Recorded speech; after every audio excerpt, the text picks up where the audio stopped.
Welcome to the Bayesian Conspiracy. I'm Eneasz Brodsky. I'm Steven Zuber. I'm Jay Sticky. And today we are going old school, talking about beliefs and how to overcome biases and such. So, Feels like we should talk about that more often. yeah. I'm looking forward to this because we got a whole new thing going on. Not a whole new thing, an old school thing. I don't know. A new old thing. Yes. Yeah. Shall we just jump right into the less wrong posts then? Yeah. First less wrong post was rationality and the English language. And you know what? I'll save my comment until afterwards. Okay. This was about how somebody had told Eliezer that his writing reminded them of Politics in the English Language by George Orwell, which he was honored by because he then goes on to say why he really loved Orwell's writing and why it's rationalist. Yeah. Or at least it's trying to serve the same purpose that rationalist writing is, of pointing out where there are like biases, but in this case he was talking about the way that like you use the written word can be used to manipulate. Orwell was very much about, the whole how you can manipulate language to manipulate people. Because, I mean, ultimately, I've always considered humans to be... The main thing that makes us different is that we run on language, where I don't think any of the other animals do. And, if we didn't have language, would we even be human? We would not. I kind of don't think we would, because that's like where all your consciousness comes from, right? Is the stream of thought of inspecting yourself through the filter of language. Yeah, I don't think we'd be recognizably human. Right. I'm trying to imagine, like, if we just didn't talk, and that we had other ways to communicate, gestures or something, if we still managed to somehow be social animals, it'd be so different. Our inner lives would be changed. Like, some people report to me, because I've asked about this back when I was way more into, philosophy of consciousness, that they just think in wordless concepts. I don't think Phoenix they do. says that too, and I was just like, I don't believe you. I believe, I have, I was just intuitions. like, I don't think that way. Yeah. I have a very hard time, actually. Because how do you crystallize a thought? Like, I have lots of things that come up as, like, wordless intuitions or nudges or, and a lot of things happen automatically that don't get assigned a word because there doesn't need to be or there's no time. I feel like I don't understand the stuff going on in my head unless I translate it into words. That's exactly it, yeah. I think, I don't know if you guys have read Peter Watt's Blind Sight, but I get the feeling that both the aliens and the vampires in that novel are basically that. They're as intelligent as humans, but they don't have a, language self-reflective center, and that is why they are not conscious. Right. And so I think that's they can still use language, but they don't think in language, and that is why they're like pee zombies, and we're not. It's like GPT-4. Yeah. They talk about that a lot in meditation, where there's they talk about the person saying words and the person hearing the voice saying the words. Yeah. Which is really weird when you start thinking about it, but that's the process is going on in our head. That's what makes us conscious, probably. Yeah. Both the speaker and the listener. So we have gotten off topic, or off track. Okay. Oh, no, we're still on topic. You're right. This is a good tangent. We are keeping our eye on the ball here, people. Don't sweat it. Yeah. The thing that I think this is Eliezer making this point, but, by way of Orwell's writing, he says that if you wish to imprison people for years without a trial, you must think of some other way to say it than I'm going to imprison Mr. Jennings for years without trial. You must muddy the listener's thinking, prevent clear images from outraging conscience. You say unreliable elements were subjected to an alternative justice process. Which he was talking about the use of the passive voice. Mm-hmm. And then I don't remember having read this sequence before, because this is awesome, but... This is absolutely fantastic. He says this sentence: writers are told to avoid usage of the passive voice. And then, and he's like, and then if you're like me, that sentence kind of makes you scream on the inside a little. And... Because told by whom? Yeah, and then, and if you're not a writer, or, aren't sure why that sentence is so wrong... there's as a writer, if you're writing fiction or even nonfiction, I think articles, you're told to use the active voice, mm-hmm. which is not writers are told to, but it's I am telling you, writer, or whatever. That's one of the biggest tells between a amateur writer and someone who's been doing it for a while, is how often they slip into passive voice. Yeah, but then, and this kind of blew my mind because I hadn't ever thought about it this way, but it's journal articles are often written in passive voice. pardon me, some scientists write their journal articles in passive voice. And I was like, reading as many like journal articles as I have, I never really picked up on why they were doing that. It just feels like this is the format. And I was like, oh, that's the format of science because they want to leave the data. And it sounds so much less professional to say, I gave each college student a bottle of 20 Progenitivorics and told them to take one every night until they were gone. Yeah. It sounds more authoritative to say the subjects were administered Progenitivorivox. Yeah. He's the main point is that passive voice removes the actor, leaving only the acted upon, and that just sounds so much more authoritative. I really want this to. This is just the state of nature. It just happens. I want to rewrite or maybe like train an AI to just like find and replace, but like I want to see a journal article now written in like active voice where I feel like it would just sound really fun. And then I told the subjects to spin around 3 times, and Joe, because he's an idiot, only turned around 2 times, and I was like, This ties nicely into the difference between like learning from something and experiencing something, right? And I like this line that I'm glad was pulled out by whoever put the notes together. I'm assuming Inyash, where it says nonfiction conveys knowledge, fiction conveys experience, and that is like the takeaway. And the fun thing is that you can get both. Like you can learn from fiction. You can learn real things, but it's told in a story that lets you experience the knowledge or the process itself. In a way, it's like all books are teaching you something because you're experiencing things from the perspective of the characters. I know he wrote in one of the author's posts, maybe it was a comment on a Reddit instead. I think it was an author's note though. Eliezer wrote that was part of the reason he wrote HPMOR, was that so people would have the experience of using rationality rather than just reading about how it could be done. Yeah, That's my favorite genre of book. Also, basically rat fic, but like the thing where it teaches you something. Like it's not only I'm enjoying the shit out of watching this assassin try to sneak around this diplomat's house to kill him with a magic sword, but it's like you're also learning diplomacy as like the assassin is learning diplomacy. And like that's the author's purpose of writing the book too, not just because I wanted to tell a fun story about an assassin, but also I want to teach people about this cool thing.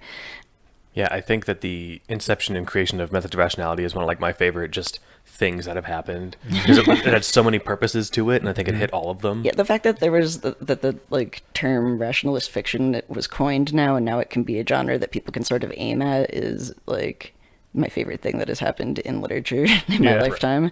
Well, it's like basically, if I look back at all of my favorite books, and I have done this, and like I did a critical analysis of all my childhood favorite books because I do that for fun sometimes.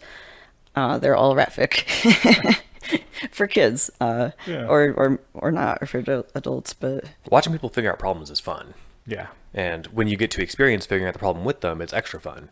That's what I really liked about the BBC's take on Sherlock, as opposed to like the Robert Downey Jr. movie. Yeah. Both great actors, both great approaches. But like what I liked about the BBC one was that you get the clues and you get to try and solve it with him, rather than just like at the end, Sherlock tells you that this smelled like this, and that guy's the mud on his pant leg indicated that. It's like, well, I didn't see that. Yeah, going you get through. to see his like. It's a totally different genre, I think, where basically you're watching a superhero show if you're watching the Downey Holmes, because you just see somebody who's smart and uses smartness like a superpower, where they're just, I will apply smartness. And he whips it all out at the end. You know, like you see him at some point like taste the gravel on like this exploded grave or something, but you don't know what it tastes like. You don't get the information. In the BBC version, it puts text across the screen when he's looking at like the woman's wedding ring, and It he looks shows at you it. what he's looking at, and then like he a looks- bunch of exactly, the inside is clean, indicating that she takes it off a bunch, and like little things like that. So you get the data too. it's I heard it got worse as it went along, though. It did. Okay. Stop at the end of season 2. Yeah, okay. That is where I actually stopped. Yeah. Because they started season 3, and I was like, this doesn't feel as good. It ended well on season 2. Yeah, that's like, I love Batman, but there's things about Batman that are just ridiculous. One of them is this, he's actually the world's greatest detective. That was like his original title, and they pushed that a lot more. Now he's more like rich guy that just buys mech suits. But it would always be this like ridiculous plot armor thing that they would like pull out at the end where it wasn't like, I deduced that because I like And because I wrote a computer program that analyzed your thing, and just like, it's just like it's bullshit. They're just fully like, it's not anything you could reproduce. And because I knew this about you, I knew that you were going to use this attack, which is why I'm wearing this special attack repellent. I'm recording We Want More in a couple days, and I love after like the coup at Hogwarts, Draco becomes like, he's just obsessed with like acting like a Sherlockian detective, and so he brings in like all the stack of books, and it's like, well, wait, General Granger read all of those in 2 weeks, and he's like, well, no, all we know is that she checked them out. Actually, all we observed is that the ledger says that she checked them out. And then later on, and it's like, how'd you come to discover this, Malfoy? I deduced it from evidence. He's just having, like, he's just saying the words, but like, that's not an answer. He's just having a good time with it. Or at least I'm having a good time with him having his, whatever kind of time he's having with it, so. Well, it's kind of like when they were also pretending to be like, well, I don't know how much Draco was pretending, but they were pretending to be like evil generals, and like, didn't Harry have like a lawn chair that was like sprayed with black spray paint and covered in glitter? Yeah, I don't know if it was a lawn chair, but it was definitely a chair that he heavily modified. And he had like a hood over his head, and he was like talking like. Yeah, he would make people quote things from the Jabberwock as part of their passcodes. Like, I have deduced something, General Malfoy. He's like, especially imagining an 11-year-old kid like with like a Halloween cloak, doing his best Palpatine. Yeah, that was who I was trying to think of, Palpatine. Anyway, do we have more to say about this one? All of that's relevant because the experience of enjoying fiction, you get to learn stuff and experience at the same time. See, it all comes back home. I'm really good now at like driving segues straight back to the topic, pretending like it was on purpose. Nice, because we're 60% segues and we want more. So, he brings this along to why the writing is important. Again, because the passive voice sounds authoritative. It's not like something was. It's not like someone did something else to people. It just like happened. You know, this is. And when things just happen, it feels inevitable. It feels like a force of nature. It's not like something that someone specifically did for a goal. So people are much more likely to accept it. And he says, in this quote that I pulled, "A writer knows that readers will not stop for a minute to think," which actually is a thing that comes up quite a bit with you and Brian when you talk about the We Want More podcast. When you're like, yeah, when I first read this, I just kept reading and going through it. Like, I didn't stop after every couple chapters and think and record for a number of hours. That is not the usual process of consuming fiction or consuming anything. Yeah. So that's you why just keep reading. That's why I like writing critical analyses for fun. Like, I wasn't joking about that because I do that with everything. I mean, if there's something I'm really into, I'm just like, next chapter, more, give me more. And you see this, that's why I love... you're like, oh my god, it's 3 a.m. and I gotta work in 4 hours. Yeah, but then like, but there's stuff even hidden in there, even though you're enjoying the hell out of it, but you're skimming over so much of it. And when you go back and like, you figure out why you liked it, it's so satisfying. Yeah. There's a whole, you know what? That's critical reading theory. I'm not going to get into that. I was just going to say there's a... no. The medium is the message, and yeah, maybe let's not launch into... But as he was saying, to complete the quote, "A writer knows the reader will not stop for a minute to think. A fictional experience is a continuous stream of first impressions." He continues on, I truncated this a bit, to make the claim that often steelmanning leads to losing track of the first impression, what the audience sees or feels. Which is to say that like people will go back and analyze what someone has said and be like, well, I mean, maybe he meant this and it is technically true in this sense and all these other things. And maybe all that is true. And we see this especially, in my opinion, a lot during Trump's speeches. I was going to say in politics generally. Yeah, where like Trump says something and afterwards you're like, well, you know, technically he didn't say that that neo-Nazis are great and he loves white supremacists, right? When someone says, do you denounce them? Sure. Yeah, sure, why not? But like that's not the that's not the first impression. When you're just listening to the stream of consciousness that comes out of his mouth, what you feel is him saying, whatever, sure, whatever. Like it's, you know, like this the white nationalism is not a big deal to him, as opposed to, yes, he's agreeing that he denounces them.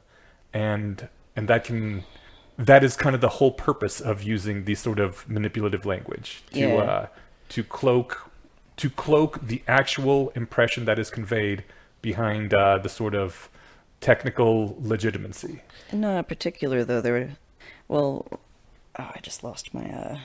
Okay. Earlier, you were saying that like passive voice creates a distant feeling of authoritativeness, and in particular, Eliezer was talking about Orwell's writing because it was authoritarianism that he was trying to, point out all of the tactics that the authoritarian or the totalitarian governments were using by using extremely simple language. And Orwell was trying to prove that if you took Trump's rambling and actually like truncated each one to like a basic summary of what he had just said in simple language rather than all the meandering, you'd be like, wait a minute.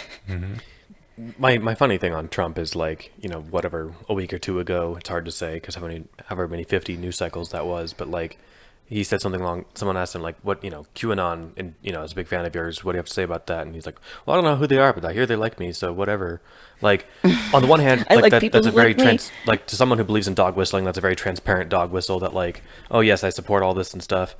I never want to rule out the fact that he literally is just that stupid and that out of touch. Like, that to me is a much more plausible explanation. Oh, that's entirely what I've thought. Like, I think that it's a common interpretation though that he's giving stupid like a fox. Or that he's aware of everything and that he's playing a convoluted language game. Like, I don't think he's playing a game. I think he's just rampaging through the field, not knowing what sport he's in. Right? And I there's think a people lot like of people trying to don't know over. who QAnon is or what they're about. But the president should. At this like point, a weird fringe cult. but they're weird. Here's The another reason one. they- When he was endorsed by David Duke, the head of the KKK, he's like, I've never met the guy. I don't know who he is. Like, He did, but didn't he like really denounce him just the next day? I don't remember. He really should have done it the same day though. Well, Trump but wasn't he wasn't in politics with a capital P before he was elected. That's true. So He like, was in politics to get viewers. and once he got in politics, he didn't suddenly start reading up on anything of note. There, he just continued along. But like, if you don't know who the KKK are, it's like you don't get an excuse for being out of touch. Like, your dad was in the KKK. Like, Was his dad in the KKK? yeah. Holy shit. He was arrested and everything. Trump's dad? Yeah. Oh my god. So like, you don't get to pretend like you've never heard of it. I mean, he also said he didn't know the flu could kill people, even though the the Spanish flu flu. killed his grandfather. Like, this substantiates my running hypothesis that he really is just that dumb. Okay. Like, this Not isn't even a just clever dumb, but, language like, game. It looks like dementia to me. It does to me, but without even armchair diagnosing him, I can at least say confidently that he seems stupid as hell. So anyway, we're getting away. Politics again. But there's a Mind Killer podcast. Sorry for to our that. Trump supporter that's true. listeners. If you want to have your mind killed with politics, that podcast is also available. That's right. Check out the Mind Killers. So, but this ties to, and this is what all kind of came up, is that meaning doesn't excuse impact. It doesn't matter what you meant. It matters what people took from it. Yeah. And so, Which anyone who's skilled at communicating will know. right. And so, like, well, and so this post is in the context of like writing deliberately. But even if you're just saying things in front of a TV, like, it doesn't exactly matter what you meant, because if everyone takes the wrong thing from it, well, then you said the wrong thing. You didn't convey the message you're trying to convey. I do think that's part of his genius. His words don't mean anything. You don't even have to look at what the words I think are, he's but the stumbled impact upon- always is what he wants to be. I think he's stumbled upon a good strategy by complete accident, like just by being dumb. Yeah. People think that he's so dumb that he must be up to something. Right. No one's possibly that dumb. He's so smart. It's fifth dimensional chess. Eliezer ends the post with, I don't care what rational interpretation you can construct for an applause light like AI should be developed through democratic processes. That cannot excuse its irrational impact of signaling the audience to applaud, not to mention its cloudy question-begging vagueness. And can we like switch it and be like, democratic processes should develop AI? Right. It's all you have to do to be like, if you simplify it, does it like still make sense and like make you want to applaud, or do you go like, wait, what? Hold up a minute. Which is really why I just stopped for a second. I was like, right. Yeah, you're like, wait, what does that even mean? How does the democratic process create an AI? Like, what, by voting for Like, Yeah. There was a great episode of The Orville like this. They come across like basically a parallel Earth, but everything runs on 100% direct democracy. Literally everything. And so, Oh, I remember like, that. and they're all like, so. Wait, can you- Hump the statue or Yeah, so something? he violates a statue in a joking way, and it's posted to social media, and everyone's voting for him to go to prison. And like, it just everyone on their app or on their touchscreen TV, whatever, they see the news clip and they just click the red X or the green check mark, and that's how justice is decided in this culture. just for a sec, could you tell me, like, were there other hilarious things in this book that were, like, controlled by democratic process? This was Seth MacFarlane's Star Trek TV show called The Orville. Okay. Yeah, no, the book is a modern day detective story that I was plugging earlier. Tana French is in the woods. Yeah. Yeah, no, that's different. No, I was saying, the world you were just describing, where you were saying everything is run on democratic process. It was a single 45-minute episode. Oh, okay, of so the that was show. the only Yeah. incidence of that. I mean- dang, because I was trying to imagine, I was like, oh man, if there's like a whole book about this. That would be fun. I don't know if it was everything like coffee prices and stuff, but it was at least every matter of legal stuff. Yeah. And so like your legal defense was going on an apology tour. Right. It wasn't explaining that you were actually, innocent. It's creepy because that's kind of how like a lot of things are done on Twitter. Yep. That is why Twitter is the worst thing in the Like world. getting canceled.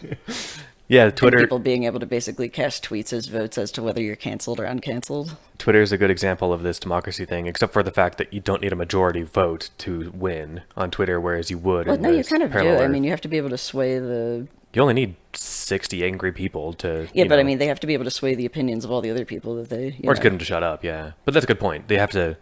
They have to at least not shut up everyone else, or not. They have to succeed in not. Like it having has to everyone be else too go against them. embarrassing to like this person. Yeah. If someone said, or like I don't know, some actor said something racist, and then like, and even if you don't think that he said something racist, if all of your friends do, you can't defend him. You can't watch his movies or whatever. Which we'll get into our topic later on. And speaking Yeah. of how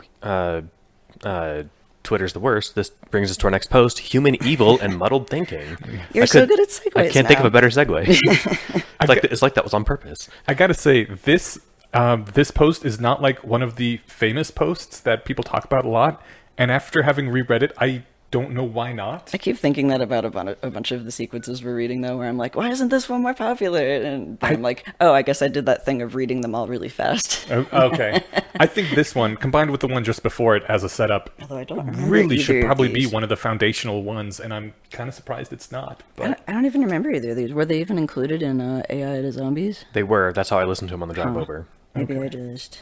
It's annoying because missed my them podcatcher doesn't somehow, like or- let me search for episode titles. So I have to just scroll through them because it's not in order as it is on the sequences. Yeah. I just have to find them. These two happen to be next to each other in the book, but it was still scrolling through 300 Oh man. posts or whatever. But yeah. okay. Anyway, human evil and muddled thinking intertwine like conjugate strands of DNA. Nice. And then Orwell, political speech and writing are largely in defense of the indefensible. If you simplify English, you are freed from the worst follies of orthodoxy. You cannot speak any of the necessary dialects. When you make stupid remarks, its stupidity will be obvious, even to yourself. And that's kind of pointing out that if you take everything that was said in the last post about how these, passive voice and other tricks are used to hide the actual evil of things, if you can strip all that sort of, muddling of words out, it Yeah. becomes obvious what is actually being done, that Mr. Johnson is being thrown in jail forever without due process, without There's a trial. actually a list. It says, thus political language has to consist largely of euphemism, question begging, and sheer cloudy vagueness. So that's like the three categories of things that you have to strip out specifically. And Eliezer says, right after this quote, "This is the heart of overcoming bias."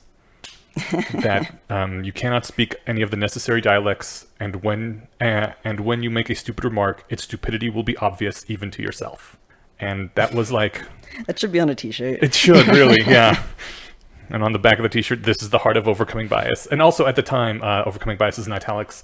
Less Wrong was still hosted on the Overcoming Bias blog. So that is why, he nowadays this would be translated as "This is the heart of Less Wrong." Well, and overcoming bias is also like a verb. Yeah, And yeah. so it works both ways. But I mean, does. it's capitalized and in italics. Yes. Yeah. But I think next time if like somebody's like, "What's rationality?" I'm gonna be like, "What do you guys do?" Like, "Oh, we make our stupidity obvious, even to ourselves." Yeah. It's a good tagline. It is. Like I Thank feel you like for I that. should That's put actually that. perfect. We should make business cards that say that. Like pass them out. We make stupidity obvious, even to ourselves. Like next time we're having a meetup somewhere, if you're like, well, like who are you guys? What are you doing? We pass out the business cards. Nice. The even to ourselves modifier is like the most important part because we make stupidity obvious is the punchline of every group that hates another group, right? Yeah. We point out how dumb you are, Yeah. but it's like no, we point out how dumb we are, and we strive to do better. Yeah. So he says, evil sneaks hidden through the unlit shadows of the mind. For perpetrators of evil to avoid its natural opposition, the revulsion must remain latent. Clarity must be avoided at any cost. I feel like you chose today's topic like with the intention of reading it after reading these two posts. I 'cause did not. It ties in so perfectly. It does. really It does. was the most amazing coincidence, and I'm so happy. So many things seem to be falling into place this episode. Yeah. It's almost like we should try to pick topics in the future that way. Right. It's a lot of work though. That sounds like planning. Anyway, so I'm curious if Tyler Cohen's updated on this, or if this is like if there's a steel man of it. But apparently, according to the post, Tyler Cohen apparently feels that overcoming bias is just as biased as bias. I view Robin's blog as exemplifying bias, and indeed showing that bias can be very useful. Yeah. I don't. I mean, he points out his incredulity with that statement in the post, but I still don't quite know what that means.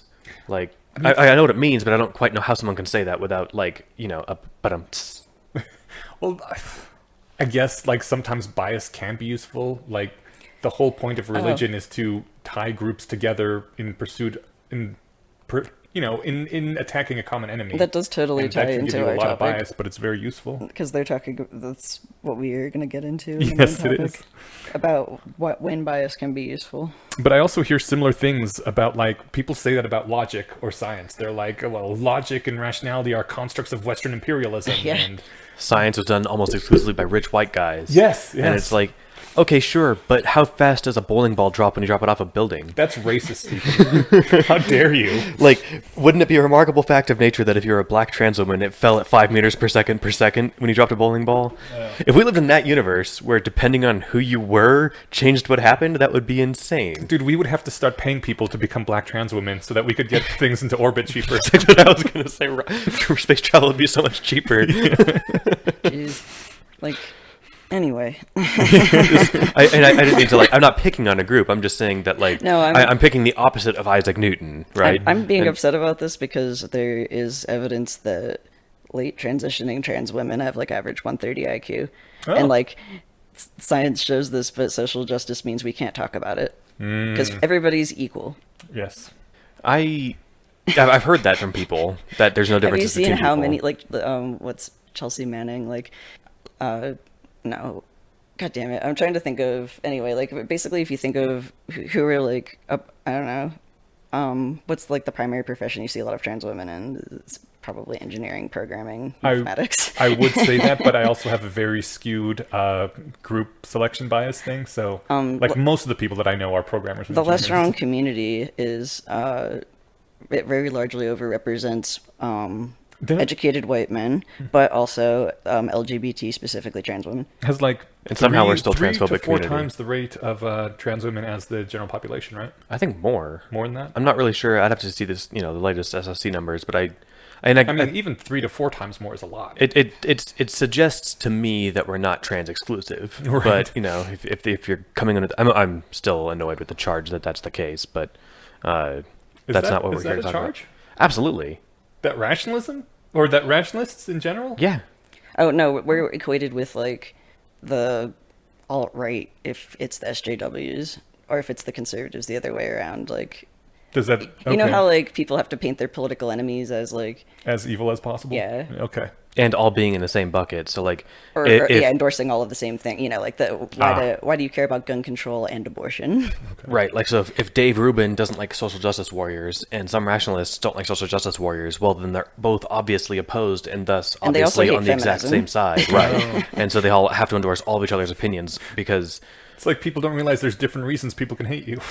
or People are really confused by my politics and a lot of other rational, where they're like, you know, they assume that if you're a Democrat, then you don't like that you hate guns and are pro-abortion and anti-capitalist, and it's like, well, no, I like have different opinions about each of these things. Yeah. Like, I don't just pick, an affiliation and then that decides my opinions about everything. And like, really? That's weird. Did you see the meme of the virgin centrist versus the Chad centrist? No, I did not. You know the political compass? Yeah. The virgin centrist has all their beliefs like overlapped right near the center. The Chad centrist has all their beliefs in a big old ring around the entire thing. So they average out to in the center, but they're, I guess I'm a Chad centrist. Yes. It's perfect. We're moving quickly into Crony Beliefs. But we gotta Yes, finish we this are. up. Okay. I'll go. Do you want to do this one? I would actually ask if we could take a tea break before we move on to the main subject. Yeah, we'll do that before we move on to the main subject, but we'll push through this. Maybe overcoming bias doesn't look quite exciting enough if it's framed as a struggle against mere accidental mistakes. Maybe it's harder to get excited if there isn't some clear evil to oppose. So let us be absolutely clear where there is human evil in the world, where there is cruelty and torture and deliberate murder, there are biases enshrouding it. And, I mean, bullet point there, that's fucking tight. Mm-hmm. This is a really well-written, like, sort of manifesto of rationality. Mm-hmm. Well, and, yeah, exactly, of clear thinking and the virtues of it. Mm-hmm. Where people of clear sight oppose these biases, the concealed evil fights back. The truth does have enemies. If Overcoming Bias were a newsletter in the old Soviet Union, every poster and commenter of Overcoming Bias would have been shipped off to labor camps. In all human history, every great leap forward has been driven by a new clarity of thought. Except for a few natural catastrophes, every great woe has been driven by stupidity. Our last enemy is ourselves, and this is a war, and we are soldiers. High five. Fuck yeah! Yeah, Ash is high-fiving us if you can't hear. I even heard that really in the good, voice though. of Lawrence Fishburne from The Matrix. Oh, nice. Yeah. Oh, This that makes is it a even war, better. and we are soldiers. I wonder how much we'd have to pay him to, like, do a reading of this. Too much. That's a good point. Unless he's listening right now, Lawrence Fishburne. Or anyone who sounds like Lawrence Fishburne and can do a good impression. We'll settle for that. You know what? Like, the first time we have a celebrity endorse rationality, like, we're gonna blow up. I'm just like, I don't know, wouldn't it you be think? fucking hilarious if, like, I don't know, Gwyneth Paltrow or something was just like, oh, and like, like, instead of like, I'm doing numerology or whatever, like, things celebrities talk to Oprah about, it's like, I got into this, overcoming bias thing, and I would rather do without Gwyneth Paltrow's endorsement, but it's gonna be some I mean, she rando. would be like a big convert, though. It'd be like the if person if who she used converted, to, sure. Yeah, If she like said the that's person who why I used to made torture the Christians, now You know someone what? becomes one. I want to register this prediction somehow because, like it Which has to be prediction? like some rando celebrity is going to say something about like the lesser known community, and suddenly we'll be on the map. I want it to be Keanu Reeves. It would be awesome be if it was amazing. Keanu He's like, this Reeves. was the secret to my immortality. Nice. All right, so you had a brackets here. I do have a question for us. Go yeah. for it.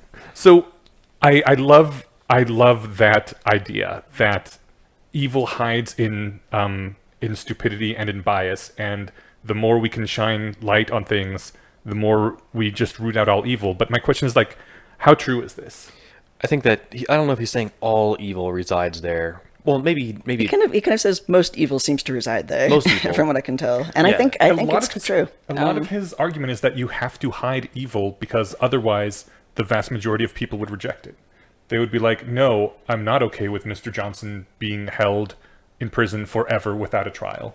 And, I don't know if that's true anymore after, like, seeing Guantanamo Bay. But you have to see some, like, obscurity and muddy thinking to make that the case. So, like, the muddy thinking is that everyone in Guantanamo deserves it because they're dangerous.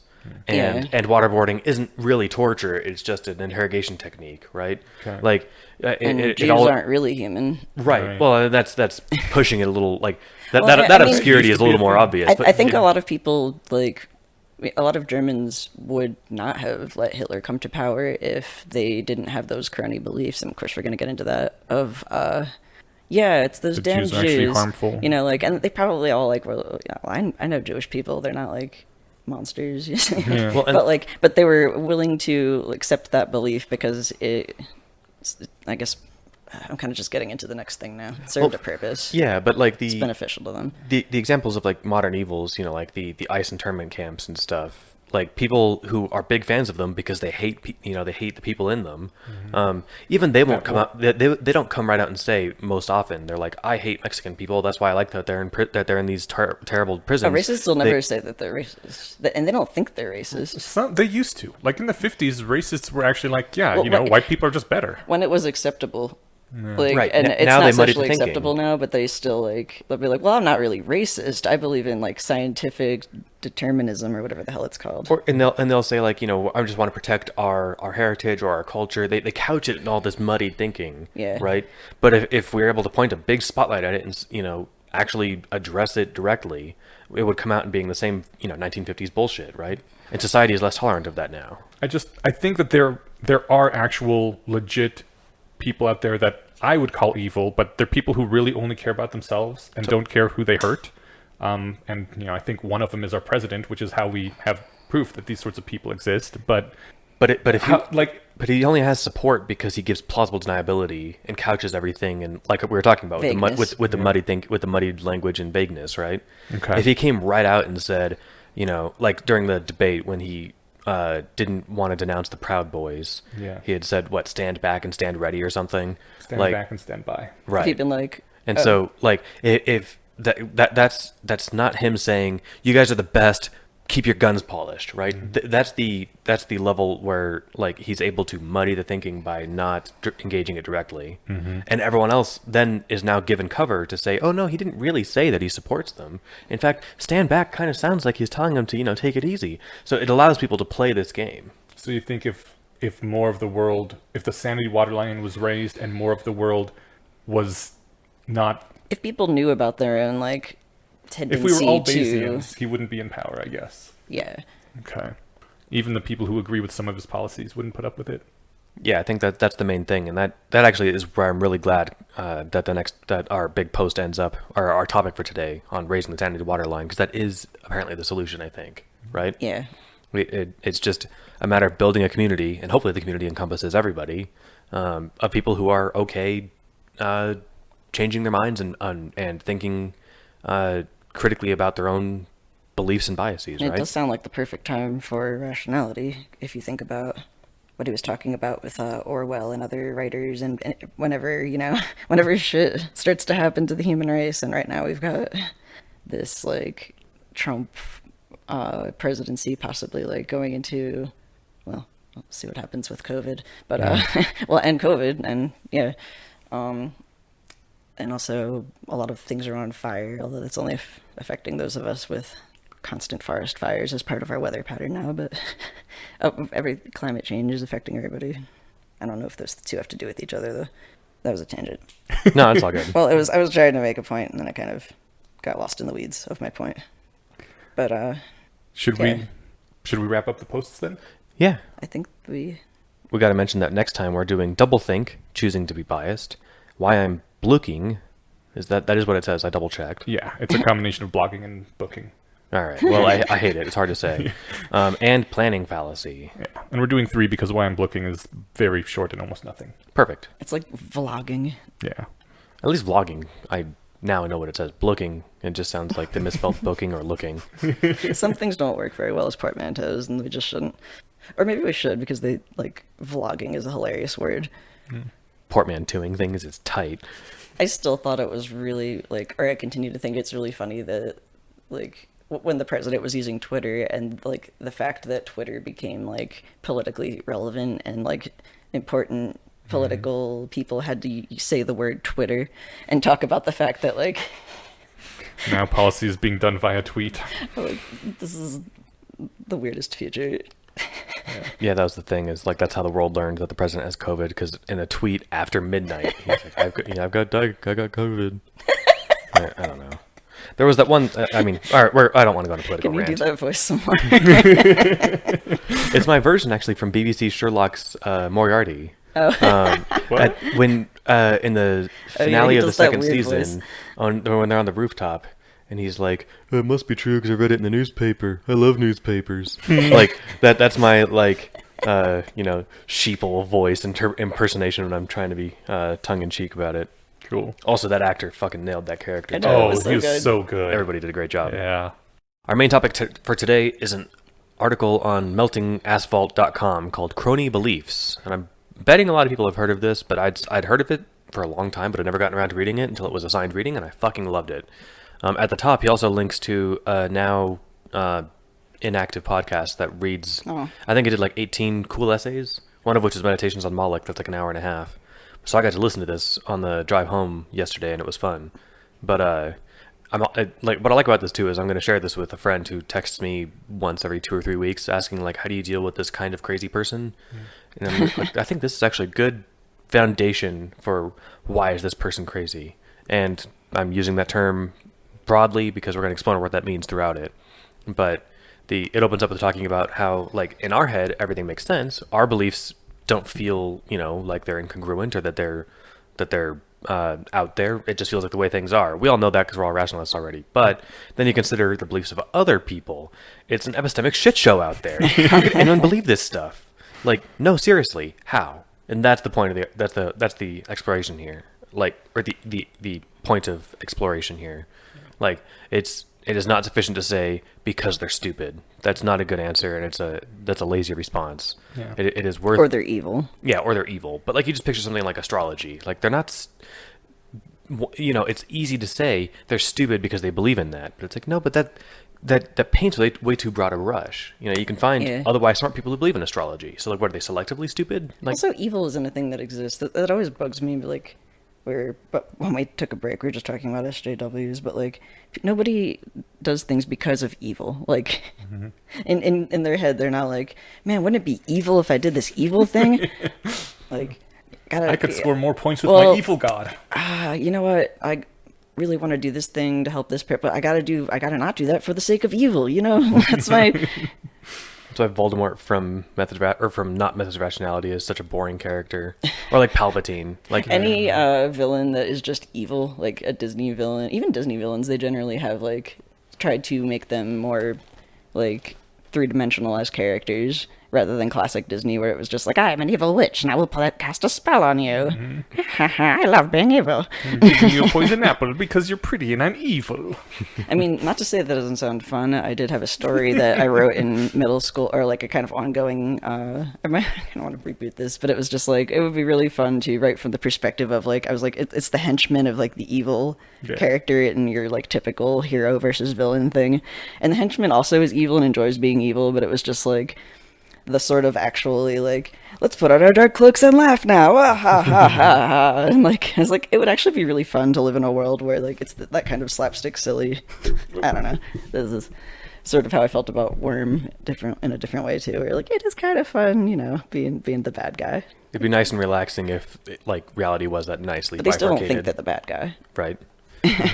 Anyway, so and there's still some controversy about whether she's the bad guy. Taylor did nothing wrong. Exactly. I don't think anyone thinks that she was the bad guy. They wonder if she did bad things.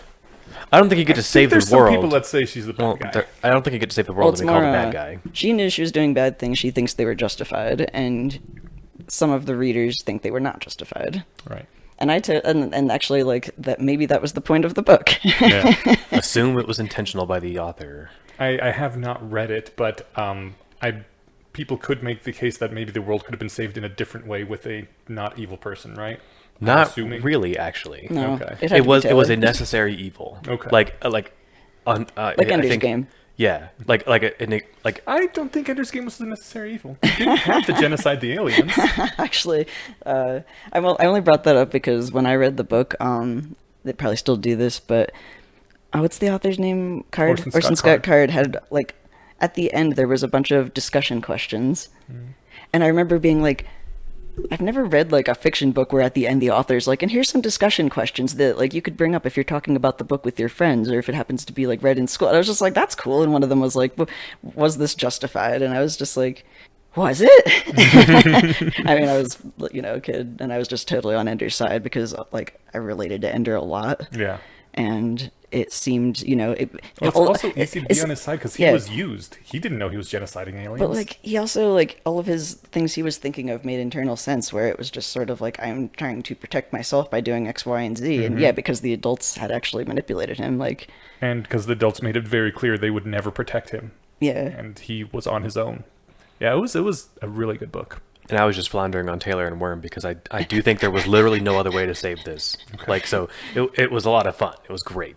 Great setup. Okay. And then so it forces you to think like, okay, is it all right to do bad things for the greater good? Yeah, and that's a whole, like, going back to Crony Beliefs here, Yes. So we should get back onto the topic then. where even if you know you're doing bad, that like most people who are doing bad things like can know they're doing bad things, but think they're justified. It's like again, there's not because this person's stupid they believe this, or because they're evil. It's like it feels internally justified. I do like that he kind of brings attention to the fact that most people, when they say, how can anyone believe this stuff, they aren't actually asking. They're just, that's applause lights for those that's I know, the right? Yeah. That's why he says, no, seriously, how? Yeah. People are dumb and suck, and So the essay opens up with like an analogy that isn't perfect, but I think the author says, I think it gets us 70% of the way there.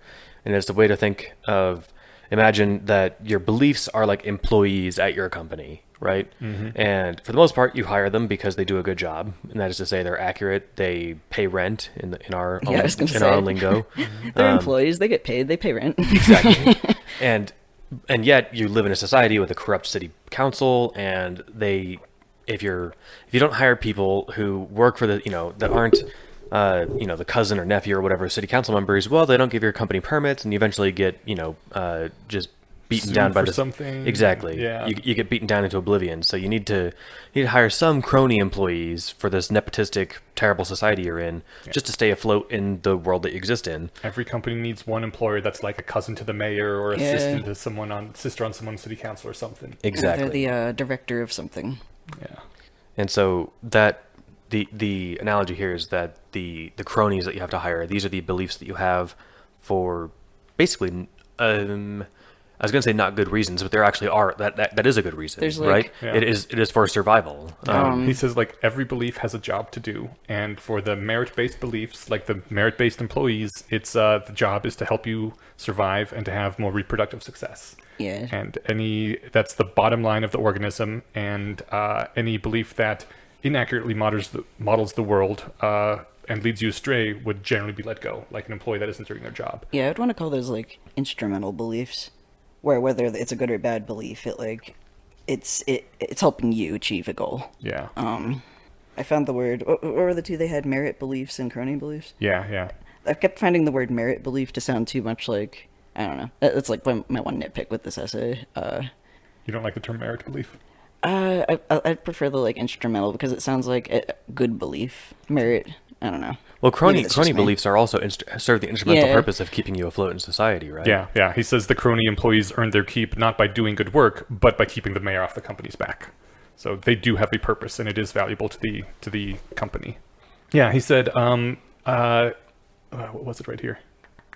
Right, that they're hired not for accurate modeling the world, but these beliefs are hired for social and political kickbacks. And then he quotes Steven Pinker saying, people are embraced or condemned according to their beliefs. So one function of the mind may be to hold beliefs that bring the belief holder the greatest number of allies, protectors, or disciples, rather than beliefs that are most likely true. And yeah, he says that both beliefs contribute to the bottom line, survival and reproduction. They just do it in different ways. Merit beliefs help us by navigating the world. Crony beliefs help us by making us look good. Yeah, can I actually read the definitions that they put here? Please. Where they were saying that the two different reward systems they're talking about, there's a meritocracy where we monitor beliefs for accuracy out of fear that we'll stumble by acting on a false belief. And then cronyism was the reward system where we don't care about accuracy so much as whether our beliefs make the right impressions on others. And I pointed out that like they said political, social, and then I think the author kind of was like, but basically just like only social. I mean, that's what that means. Yeah. Like, it seems like the main reason that we have these kinds of crony beliefs are to specifically navigate social interactions. And he points out that a brain that doesn't adopt any crony beliefs would quickly be disadvantaged relative to brains that are more willing to play ball.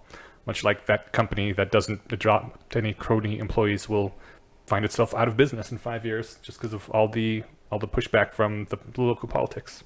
And it's like this is an exercise for the reader as they go through the whole thing, but you try and identify like what sort of beliefs do you have that fit this bucket. And luckily he gets... Or have you had? It's easier, I think, to look back and identify ones that you had in the past. Yeah. Than ones that you have currently. And if you find any that you have currently, like, hey, now you know what to work on. And like this might be, I mean, it's so easy because, it's a hard to not think of politically charged examples because most of your crony beliefs will be politically charged, right? That's why you have them. They're there not to serve as an accurate map of the territory, but as a signal to your tribe that yes, I'm in your group. So I'm trying to think of one that isn't like too I inflammatory. mean, I could say I had a motivated belief that my company that I was working for was a good company because I liked everything else about this job, and I knew that like if I agreed that this is a bad company to work for, then I would have to face the fact that probably this isn't a good job for me. A lot of companies try to instill that in their employees too, and it always annoys me. But it really felt like a true belief until they like did 3 things as a company that I was like, this speaks to a pattern that they're not actually like behaving the way that they keep saying that they do, and that everybody keeps saying, oh yeah, this is such a good company. They support their employees. Yeah, no company during the onboarding Kool-Aid drinking process will say, by the way, we suck, right? They It's put all on a about how really great good we show are. of it, and I super believed it too until I feel you. I started like getting evidence to the contrary, and then I like realized I was like, wait, I have never actually questioned this whole like they were, now I have to look at this and be like, I don't know if it's because my parents are just kind of contrarians and hate the system in general, or if it's because I read so much cyberpunk as a kid or something, but I have a intense distrust of any sorts of corporations. I consider them dragons, and whenever they're trying to win my loyalty over, I'm like, fuck right off. I know what you're doing. I know you're You game don't care about dragon. me. Yeah, you're here for the bottom line, which is profit, and you're only doing this because whatever it is you're doing helps increase that profit. So, yeah, capitalism I'm is sorry. a kind of Moloch monster. He points out that, because this is a less wrong reader, when we say politics is the mind killer, it's because these social rewards completely dominate the pragmatic rewards, and thus we have no incentive to get at the truth. Yeah, and but basically really, And your social rewards for believing your company was a good company were pretty high. yeah, and Yeah, if you were the one person walking around the floor saying this place sucks and can you believe they're here to make money, like you would be a pariah there, right? it would also, I realized it was going to kick the legs out of a bunch of my other beliefs too. Like, that was like, there was this framework of, well, I don't know. I don't want to get too, like, deep into this story, but it's interesting that I can kind of look at things like that. There was a similar one where, like, I had a belief that I had a good relationship with my parents and, like, a good childhood, and, like, that was supporting so many other, like, stories that I had about myself that I like, after a while, I found myself defending that belief. And I could actually go back and think about like when I, believed in religion, it felt that way. Mm-hmm. And it's hard to remember after the fact. I think a lot of people who are atheists can't remember what it felt like when they were a true believer, or like how real it felt. It can be hard. There are a few memories I still have, like when I was a kid and I was hiding under the covers and like praying for God to protect me from Satan, who was just outside the covers and maybe under my bed, really helped. I was like, sweet, God's keeping him away now.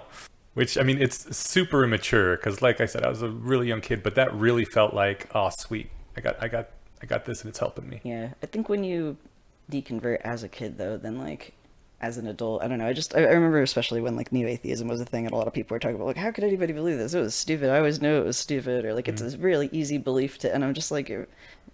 Or I even remember newly like deconverted people like, no, it's not. Like, you just don't remember. It's really hard to see when you have fake beliefs or like crony or merit beliefs, I guess. And then like realize that, okay, now I have to change this belief, and then realize all the mental architecture that has to be restructured. It's like, that's so much work. Yeah, it's better to practice on small things that aren't of like huge actual life consequence.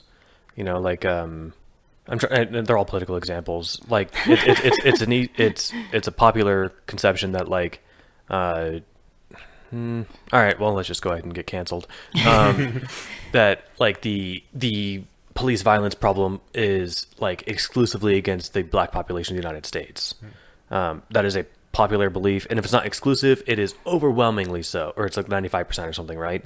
Turns out cops are dicks to a lot of people. Right. But acknowledging that in the circle where it's like, no, we're here to protect the black population from the cops, that not just loses your social standing, but like ostracizes you, right? And so the bummer is that like if you're trying to actually solve the problem of like, you know, cops are out there kind of being a lot more aggressive than they need to be in a lot of situations, irrespective of who they're pointing the gun at. It's a or like That's a really typical identity politics thing. This reminds me of when I was like super into feminism, and one of my like evidence to the there's like a word for this anyway. I remember a bunch of people going like, well, oh, what about the men? Boo-hoo, what about the men? And they're always like, there's always some guy that'll come into a conversation about like sex trafficking and be like, men are sex trafficked too. And they'll be like, well, we're talking about women here. And I remember being like, yeah, wait, what? Like, it's like, you know, like men get raped too. Well, like, but we're talking about women who get raped. That we're trying to get resources for women because it's a much bigger problem. And I'm like, but it's still a problem. Like, men do get raped. Wait a minute. Wait, I thought we were, like, on the side of good here. Yeah, I think people, like, I forget what the baseline guess was when I saw this number, but it was people assume that, you know, men being raped is, like, under 5% when it's closer to 30%. Yeah. And so it's like, yeah, even if it I was, told like, you, 0.5%, that's still people that were raped that need resources and Right. shouldn't be, like, dismissed because, well, you have, you know, social privilege now, so it probably didn't hurt you as bad. Like, what? Yeah, fuck all that. I saw people bend over backwards like that. And that is a great symptom of a crony belief, where you're bending over backwards to defend it. And It needs to be defended. We'll have to keep digging through this because I want to. A lot of this, a lot of our seeming tangents will become much clearer when we start talking about the specifics here. So like, the other contention of the post article, whatever you want to call it, essay, is that social incentives are the root of all of our biggest thinking errors. Mm-hmm. I think that's probably true. I mean, yeah. At least When I first the heard that, I was majority trying of- to think of counterexamples, and actually I couldn't think of any. Like, I think that's correct. Yeah, I mean, other than like just bad information, which it's But it's technically not a crony belief, though. Exactly. It's not trying to protect anything. Yeah, but like of it is still a thinking error. You know, if you have bad data, right? Because you're thinking on wrong information, but you're not incentivized to defend that wrong information. So yeah, I can totally buy into that if you say basically all of our biggest thinking errors are the root of them is social incentives. Or specifically the having crony beliefs, yeah. Yeah, and this is actually another important point. This comes up. It's important to remember that merit beliefs aren't necessarily true, nor are crony beliefs necessarily false. What distinguishes the two concepts is how we're rewarded for them, via effective actions or via social impressions. The best we can say is that merit beliefs are more likely to be true. Right. There's probably a bunch of crony beliefs that are actually true, and maybe they were arrived at for good reason, but the point of crony beliefs is that you believe them because of the social pressures, not necessarily because they improve your life and your decisions. He gives a great example, which I want to get to at the end, because as it was coming up, like I said, I was driving and listening to this, a smile was creeping across my face, and then I was like, but wait, and then the next thing is like, yeah, but wait, you're probably thinking this, and I was like, oh, I fucking was thinking that. Oh my God. I love when that Yeah, happens. Nailed it. Yeah, it was awesome. So we'll get there. That big reveal, stay tuned. The other important subtlety is that a given belief can serve both pragmatic and social purposes at the same time. So like, it's just like your crony nephew of the mayor hire can also be a good employee. A good crony belief that And you didn't hire him originally because he was a good employee, but you're like, But it oh, turns hey, out it worked he out. is. Exactly. Well, let's keep him around. I'm trying to think of one that serves kind of both of that. What about, that's not really a belief. I'm trying to pick one that isn't the one that he gives at the end of the post. What about, dang, I don't want to. What about the belief that Trump is a terrible president? That's a yeah. It's probably, you know what? That's probably a really good example, and because people were saying that on November 5th when is the election? November 8th. They're saying that November 9th, 2019 or 2016, right? Like the day that he won, they were like, he's a terrible president. It's like, well, we don't actually know that yet. It's a really safe bet. I'm not gonna lose money He's a terrible challenging choice that. of president. Yeah. And like, you're like, yeah, like he hasn't. It might. I actually had this moment of like, what if he does a good job? I had the Like, same thing. That would be super weird. No. He said that he would like donate his presidential salary to charity, which, to his merit, he actually has been doing. Oh, really? $400,000 a year has been going to various, I think, a lot of like veteran charities and that sort of thing. That said, he's siphoning more money out of going to his golf courses more than any other president in the history of the Yeah. world. But It's kind of like Hitler supporting like dog what was it, like dog shelters? Yeah. Sure. And he was a strict vegetarian. Yeah. I think that might be an apocryphal rumor about him. I don't know if he was vegetarian thing? Yeah. We'll have to double check. But in any case, it doesn't matter if he was a vegetarian or a vegan or not. It doesn't play on Hitler at all. But anyway, whether or not Trump's a bad president, in social circles that I run in, saying that he is socially It's how you beneficial to me. establish camaraderie. Yeah. Like, I actually started seeing a couples therapist, and one of the things that like Felix and I were like, oh, and we're both transgender, and he's like, oh no, like I'm totally cool with that. Like fuck Trump, right? And we're just like, what? What does that have to do with anything? Trump literally came out pro-transgender. I mean, like I get all the leaps of like, yeah, like yeah. Well, he like says I'm on your it. guys' side, where I was just like, yeah, I'm an insider, and I was just like, oh, okay. That's true. It's something he said in 2016. His actions don't reflect. No, Right, yeah. but I mean, like, just I don't know. It's funny that like it's sort of like a little catchphrase now. It would have been really great if, like, it's one of those things you could rewind time by 10 seconds, and, like, you could just make this joke where you and Phoenix look at each other and be like, I think we're going to see another therapist. And just to blow their mind. You're like, wait, I pissed off 2 trans people by saying Trump sucked? What? And just to watch their mind be completely blown and be like, just kidding. Sorry, yeah, we'll hang out. Yeah. Anyway, So, but one of the things is, like, in our social circles, we basically can't say when Trump does get things right, because every now and then he does. And every now and then I'm like, I still have the suspicion, like, is he just trying to completely discredit republicanism forever? Is that his secret master plan? But it's not. But like, you can't bring up he might some do of the it good things anyway. he does, because then people are like, what are you, some kind of fucking Yeah. MAGA Trumper? Like, no, Arguments I are hate him. soldiers. You need all of your soldiers to fight the enemy. Yeah. yeah, pointing out that he has Or I guess- actually, as far as I know, been donating his money to donating a salary to charity. That is shooting my soldiers in the back, and it makes me sound like a Trump supporter. I'm not, but this happens. Assuming it's true, which I think it is. So assuming that it's true, that's just a fact of the world, right? Yeah. Anyway, so how do we identify crony beliefs? Well, hold, real Oh, quick, sure. in relation to what we were just talking about, he also points out that it's important to remember that we have many different audiences to posture and perform in front of. Right. These includes friends, family, neighbors, classmates, coworkers, people at church, other parents at kids' preschool, etc. So Oh, a yeah. belief that helps us with one audience might hurt us with another. This reminds me of Jordan Peterson saying different things depending on which audience he's talking to. Oh, really? Like, To just do it in front of a microphone is just, I mean, that just sounds so intellectually dishonest, but you're describing Jordan Peterson when you use those words, so. No, I think it's just a extreme example of this thing, but like, I guess the IDW people, like you see that a lot, where it's sort of they have a more moderate viewpoint, and then like when they're talking to the like, in Jordan Peterson's case, like if he's talking to incels, then he'll be a lot more about like traditional family values and like women actually are much happier if they work in the home, and we should really like think about their happiness, not just what's politically correct. And then when he's talking to like, I don't know, different audience, like the media, he says something much, much gentler than that.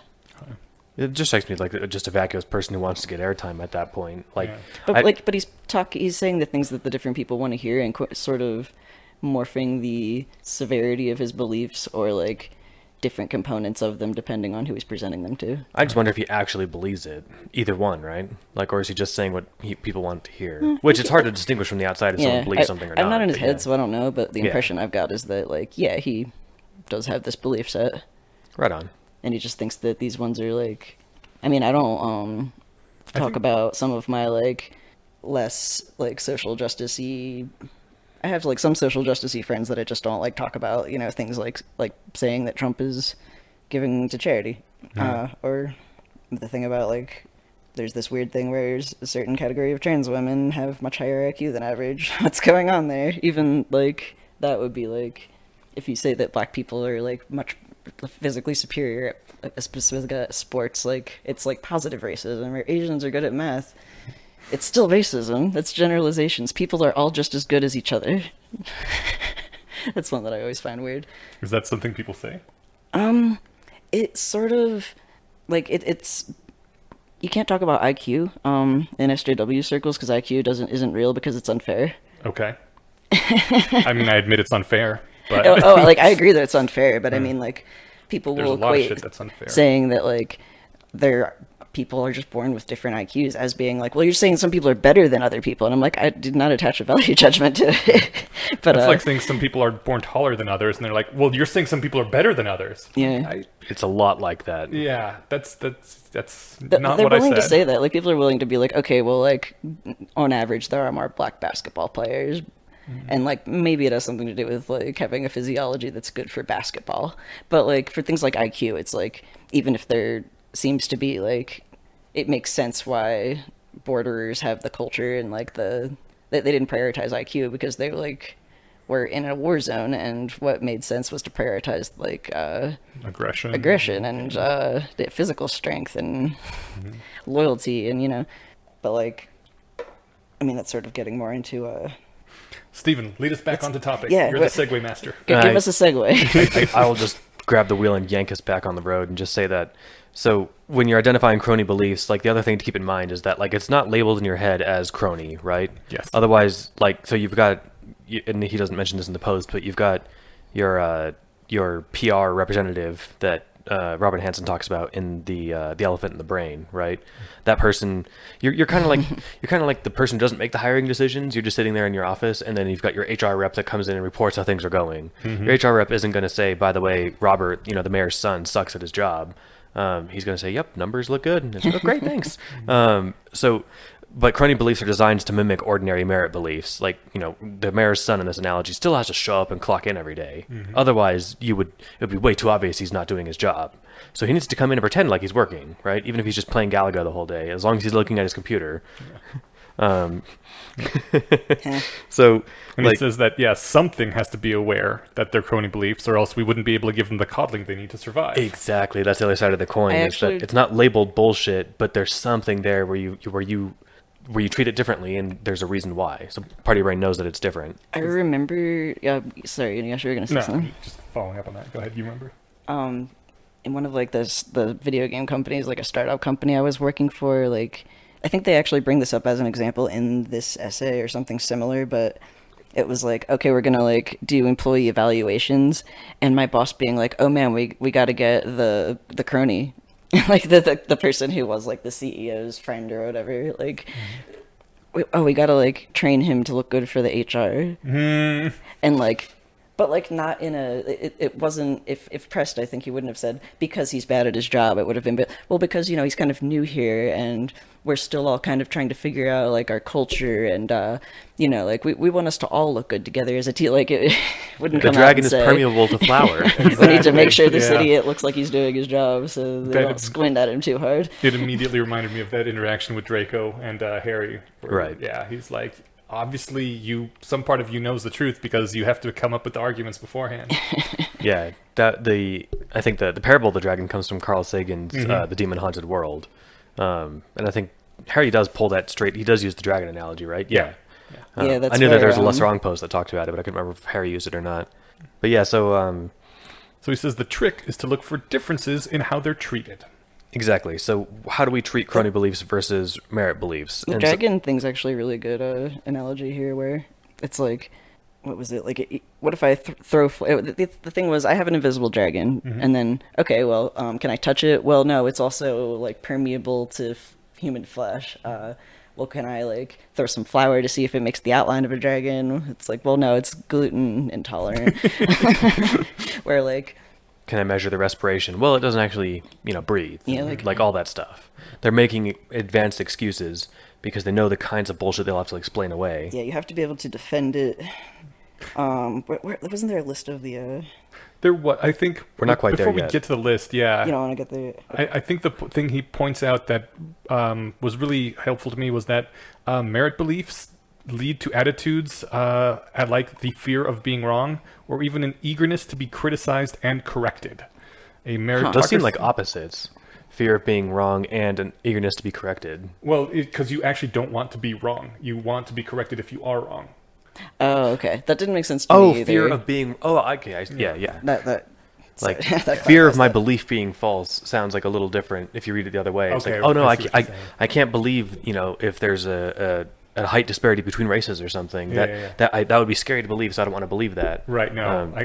Okay, yeah. That's bad wording then, I think, right there. But, yeah, an eagerness to be criticized. is a much easier way to put it. Yeah. Or corrected. A meritocracy experiences no anguish at letting go of a misbelief and adopting a better one, even its opposite. In fact, it's a pleasure. And he gives us a great example.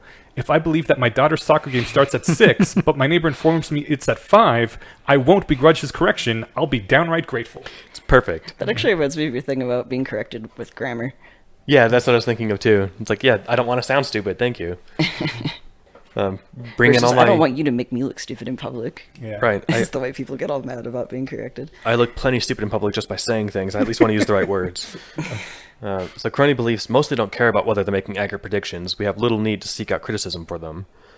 We should expect our brains to take an overall protective or defensive stance towards our crony beliefs. You make excuses when the rest of your staff is like, what the fuck is Robert still doing here? Why is he getting paid so much? Robert is the example he chooses for a reason that he gives in the article, but it's not pulled out in the notes. That's the name of the crony belief on this imaginary company that we're talking about where beliefs are employees. Can we call them Roberts? Yeah.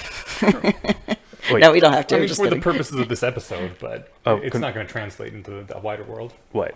Crony Beliefs calling them Roberts. I was Oh, just I jokingly see. saying, like, you know, if you, like, God damn it, Robert. Kind of like I was like, God damn it, Murphy. Robert is the name of the protagonist in the Woods, that Tana French book I won't shut up about. Ah. Anyway, so like you if you're finding yourself needing to defend the belief and being worried about criticism coming for it, that's a good red flag of a crony belief. So then this is I like this part a lot. When I was in the car listening to it, I played this part twice. Here then is a short list of features that crony beliefs will tend to have relative to good faith merit beliefs. And we can take turns on these, but I'll grab the first one. Abstract and impractical. Merit beliefs have value only insofar as we're able to make use of them for choosing actions. We need some skin in the game to use, I had the guy's name. He had that book called Skin in the Game. I'm losing point to David Youssef right now. It's a common saying, though, even before that book. Yeah, but that was his name. That was the name of one of his Nassim books. Taleb. Nassim Taleb, I always thank forget you. his name, too. All right, well, yeah. All right, so Nassim, I think that's why it's in quotes, though. He put skin in the game. Anyway, if a belief isn't actionable, or the actions we might take on them based on the belief, like voting, don't provide material benefit one way or the other, then it's more likely to be a crony belief. He put voting in quotes, not me. Yes. Do you want to take the next? Sure. Benefit of the doubt. When we have social incentives to believe something, we stack the deck in its favor. Or to use another metaphor, we put our thumbs on the scale as we weigh the evidence. Blind faith, religious, political, or otherwise, is simply benefit of the doubt taken to its logical extreme. Conspicuousness. The whole point of a crony belief is to reap social and political rewards. But in order to get these rewards, we need to advertise the belief in question. So the greater our urge to talk about a belief, to wear it like a badge, the more likely it is to be a crony. Beliefs as attire. The more conspicuous. Yeah, it's called conspicuous, but I guess the brighter the attire for this belief, the more crony. The more like it increases the croniness likelihood, right? The more you want to post about this belief on social media, the more likely it is to be a crony. Love it. And then we've got overconfidence. Related to the above, crony beliefs will typically provide more social value the more confident we seem in them. If Acme, the fake company here, hires the mayor's nephew, but it seems constantly on the verge of firing him, the mayor isn't going to be happy. Overconfidence also acts as a form of protection for beliefs that can't survive on their own within the meritocracy. And this is the kind of thing where you see people, again, not merely defending the idea that, like, and I hate the IQ example just because it seems like it's overplayed in the whatever intellectual dark web. Yeah, but running with it, Found it's myself like, realizing as I was talking about it, like, maybe I should no, maybe talk about it's that great one. though. Like, but so it's one thing to say that One of these days we'll get canceled. Keep trying. It's one that I don't like. Like, the thing is, it doesn't make me happy if it's true, you know? Like, it's like, yeah, it is unfair. That sucks. Doesn't make it not true. but either way, so it's one thing to say, like, without evidence, and I'm not saying there is evidence, but if there was, in face of evidence, that, like, no, there's no difference in IQ across any populations on the Earth. Everyone randomly distributed across the planet has roughly the same IQ. It's one thing to say that. It's another thing entirely to be way overconfident and say there's no such thing as IQ. Right. Yeah. IQ tests don't measure anything. Right. I guess that's more abstract and impractical than it is overconfident, but still. All right, Jace, want to grab the last one? Because this one's perfect. Yeah, and here's the one you can use to test yourself, and should. Reluctance to bet. Betting on a belief is just as good as acting on it. Both mechanisms create incentives for accuracy. If we're reluctant to bet on a belief, then it's often because some parts of our psyche know the belief is unlikely to be true. Hence the challenge, put up or shut up. This is why it's a rationalist virtue to bet, or at least, and it doesn't even have to be about the money. Like no one's looking to make. I mean, some prediction markets or whatever. But like if I bet, I think it was David, that more not children, but young people will come out to vote in 2020. And I forget what the margin I gave on that and what percentage of more I said, but like it was like $10. Like it's not money that I'm gonna miss or be happy that I won, right? Yeah. It's just a matter of me being confident enough to put my money up, put up a shut up here, right? I wonder if that's, I mean, obviously there's good social reasons to have norms against gambling. Gambling can really ruin things for a lot of people, but I wonder if that's one of the reasons that like that norm, people tend to always extend it to these sorts of low stakes bets on beliefs. They're like, no, I don't gamble. I'm like, is that just a social adaptation to protect crony beliefs in general? I think so. Making it socially bad to ever bet. If you won't play, nickel poker with your friends, it's like, unless you're, a recovering gambling addict, it seems like you're just doing it because you want to never have to be in the position where you might be challenged, to put a nickel down on whatever it is you believe, You right? can also bet nothing, but like, I do first of all recommend that everybody who hasn't tried it before take like a week with your significant other or a friend and just like start putting like $5 on like, oh, I bet like so and so hasn't unloaded the dishwasher yet. Like, okay, bet me $5. Like, you will immediately, if you haven't tried this before, realize how much overconfidence you have in things. Plus, imagine how much cleaner your house will be if you start betting each other to like that this isn't done or that this isn't clean. The other person will be incentivized to clean it before you get home or something. But even like, it's like it works especially if you do use money or if you use something of value. That's the whole point of like, I realize I don't actually want to lose this thing. But I've even done like the version where it's like, I bet you like a high five or something. My wife and I bet cheek kisses. Or because I'm secretly super cute. That's adorable. I'm not sure that counts though, because you both want the cheek kiss Exactly. anyway. Oh my god. That's like, I can't even deal with you, dude. Stop. That's so sweet. I just got a cavity. All right, the biggest hallmark of of epistemic cronyism is, and this, God, I love this whole fucking post. I can't believe this went so far, so many years that it being on my radar. I'm going to send this to asphalt everybody. in general is like, I when I was leaving and they're like, oh, what topic are you doing? I was like, this thing on melting asphalt, and they're like, what's that? And I was like, this thing that I keep remembering is really good, but then forgetting exists, and I want to read more of it. So. Do we know the author's name? Is that somebody's name I reckon? Oh, it's Kevin Simler who wrote this post, right? Yeah, I think so. The name definitely rings a bell. Yeah, Kevin Simler.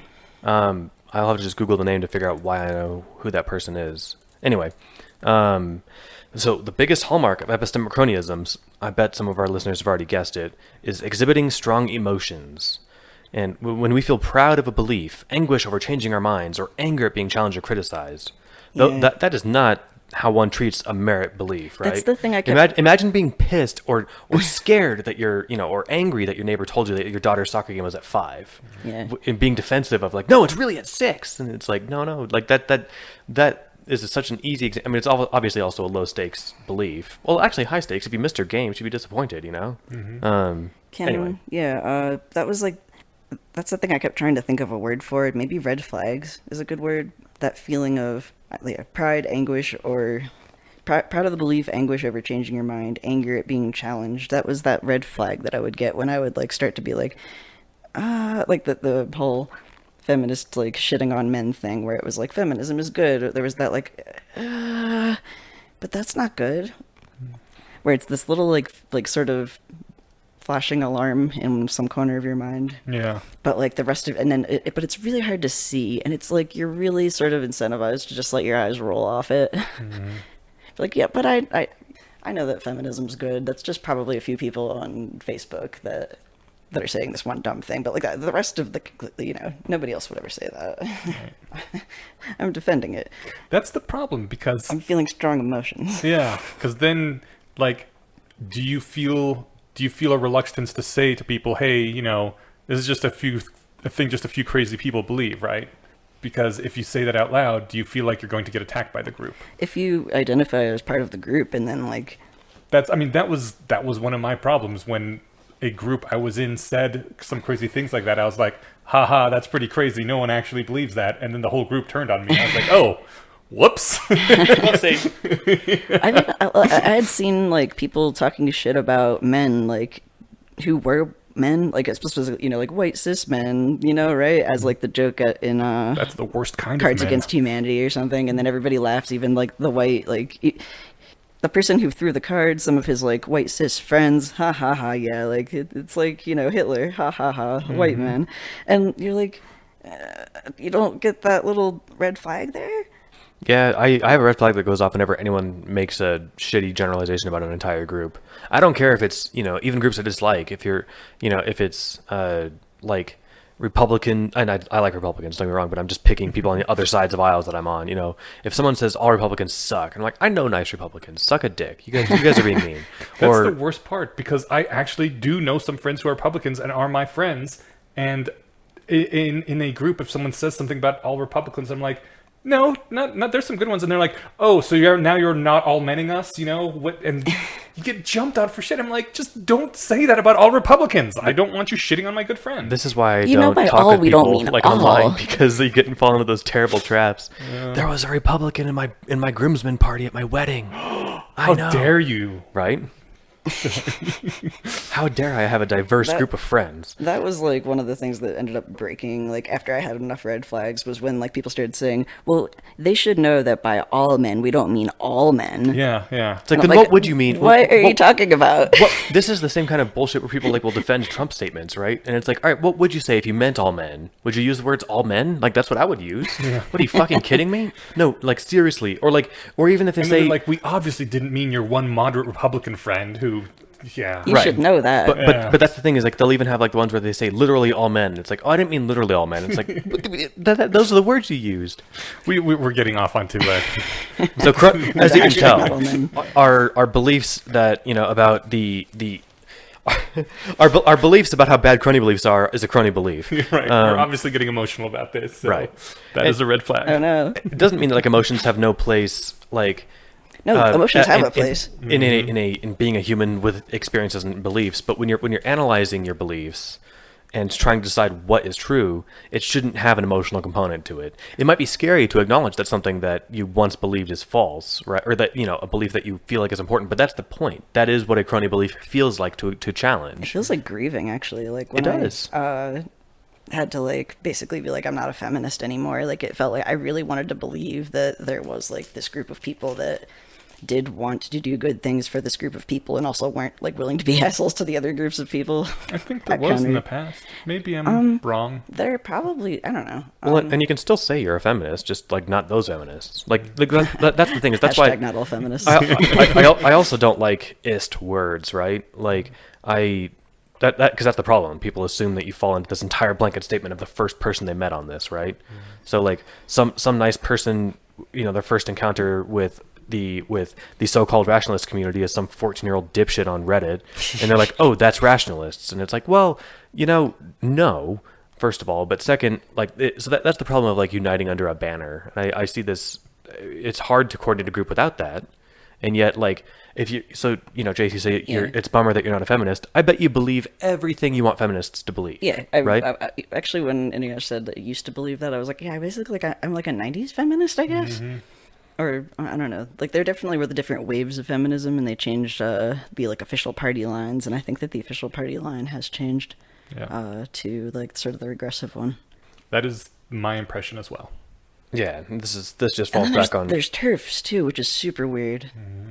That I think is a good example of like if someone says, what's wrong with feminism, and it's like, well, here's a bad branch. Like, oh yeah, we all agree that that's a bad branch. Like, TERFs aren't real feminists. Mm-hmm. Well, that's what the F stands for in their thing, but they would disagree, right? Yeah, no, they'd be like, no, we're the only real feminists. Like, exactly, and again, they're wrong. They're I was going to say mistaken, but that almost sounds too nice. But they're wrong about. I'm a mistake about theorist. Right? I mean, I think they are mistaken. Yeah, but like they're just as convicted about the well-being of women as you are. They just happen to disagree on a very important subcomponent of that.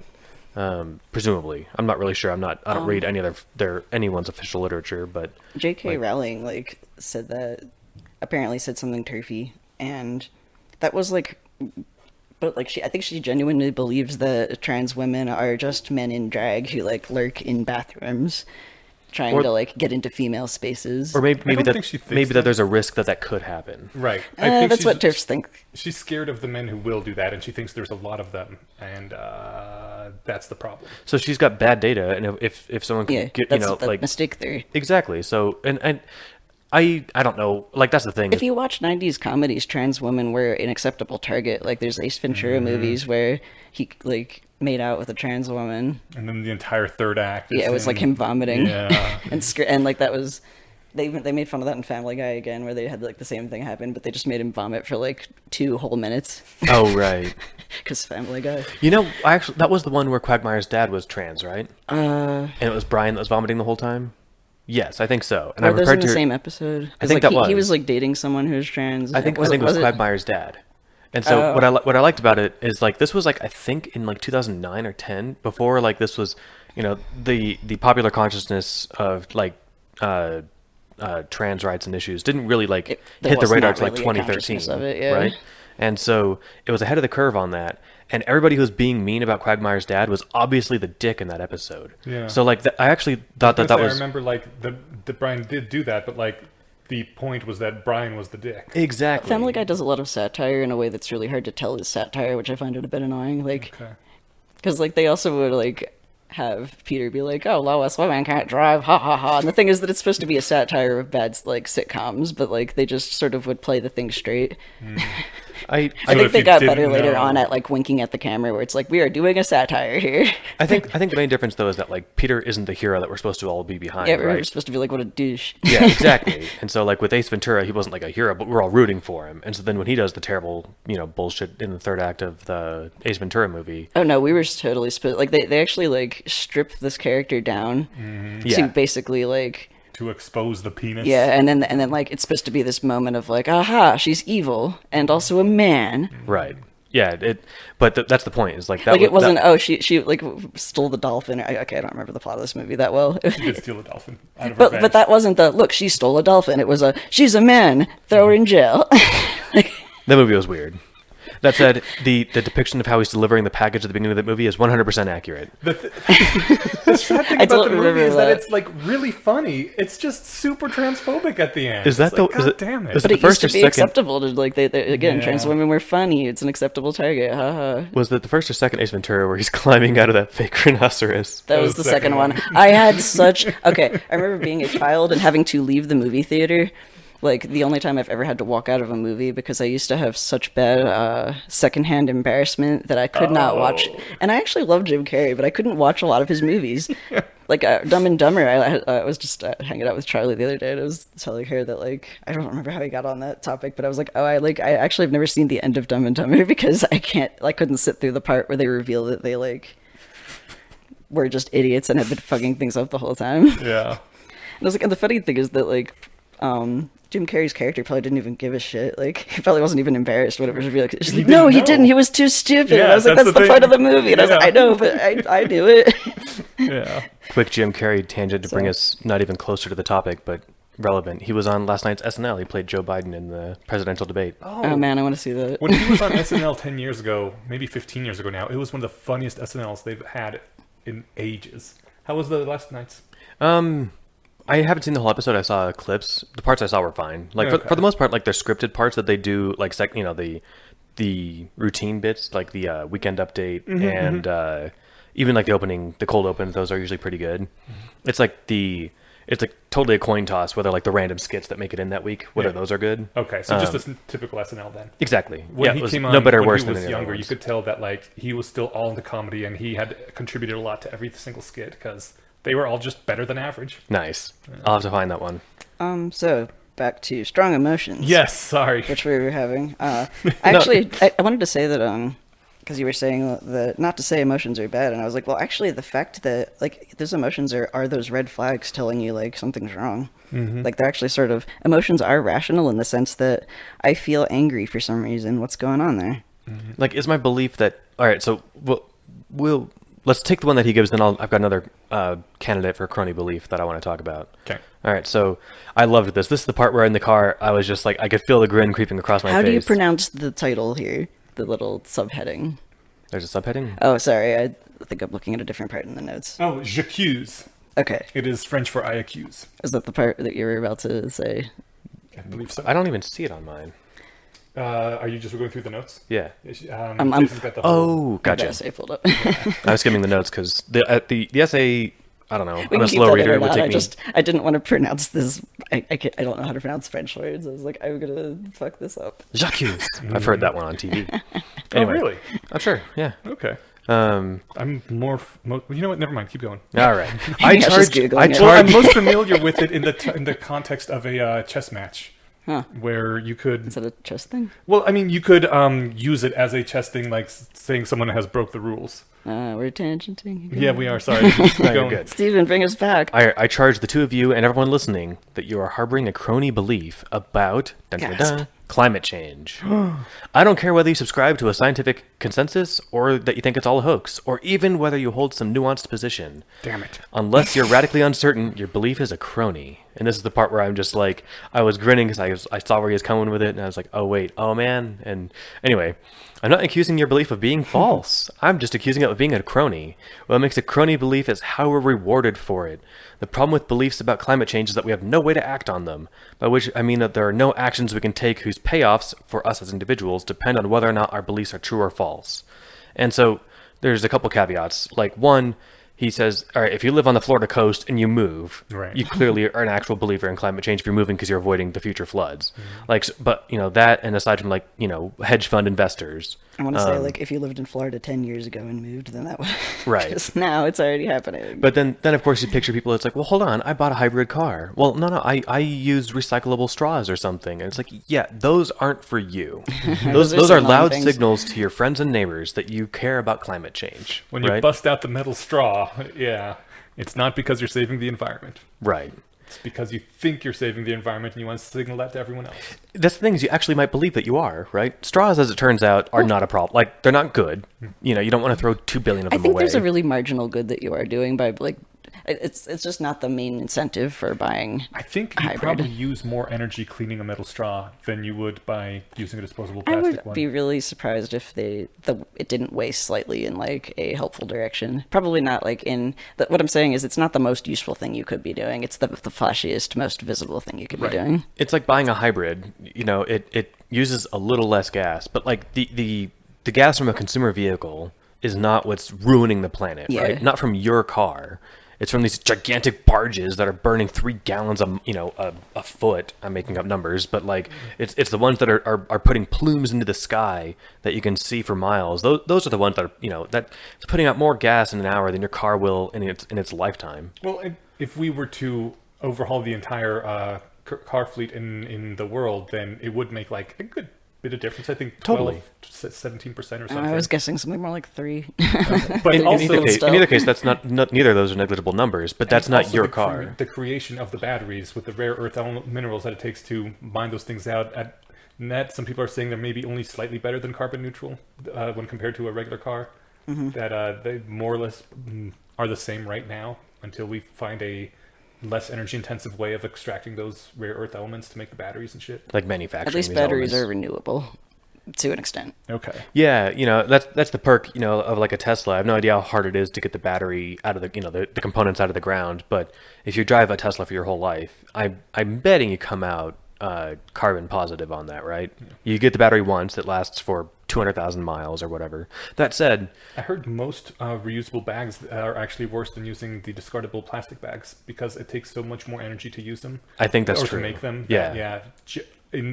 In the vast majority of cases, they will be lost or thrown out before it makes up for how many plastic bags they replace. There's a good Yeah. Skeptoid episode, I think, on both plastic straws and on reusable bags. Because like there are some Metal straws take a lot of energy to make.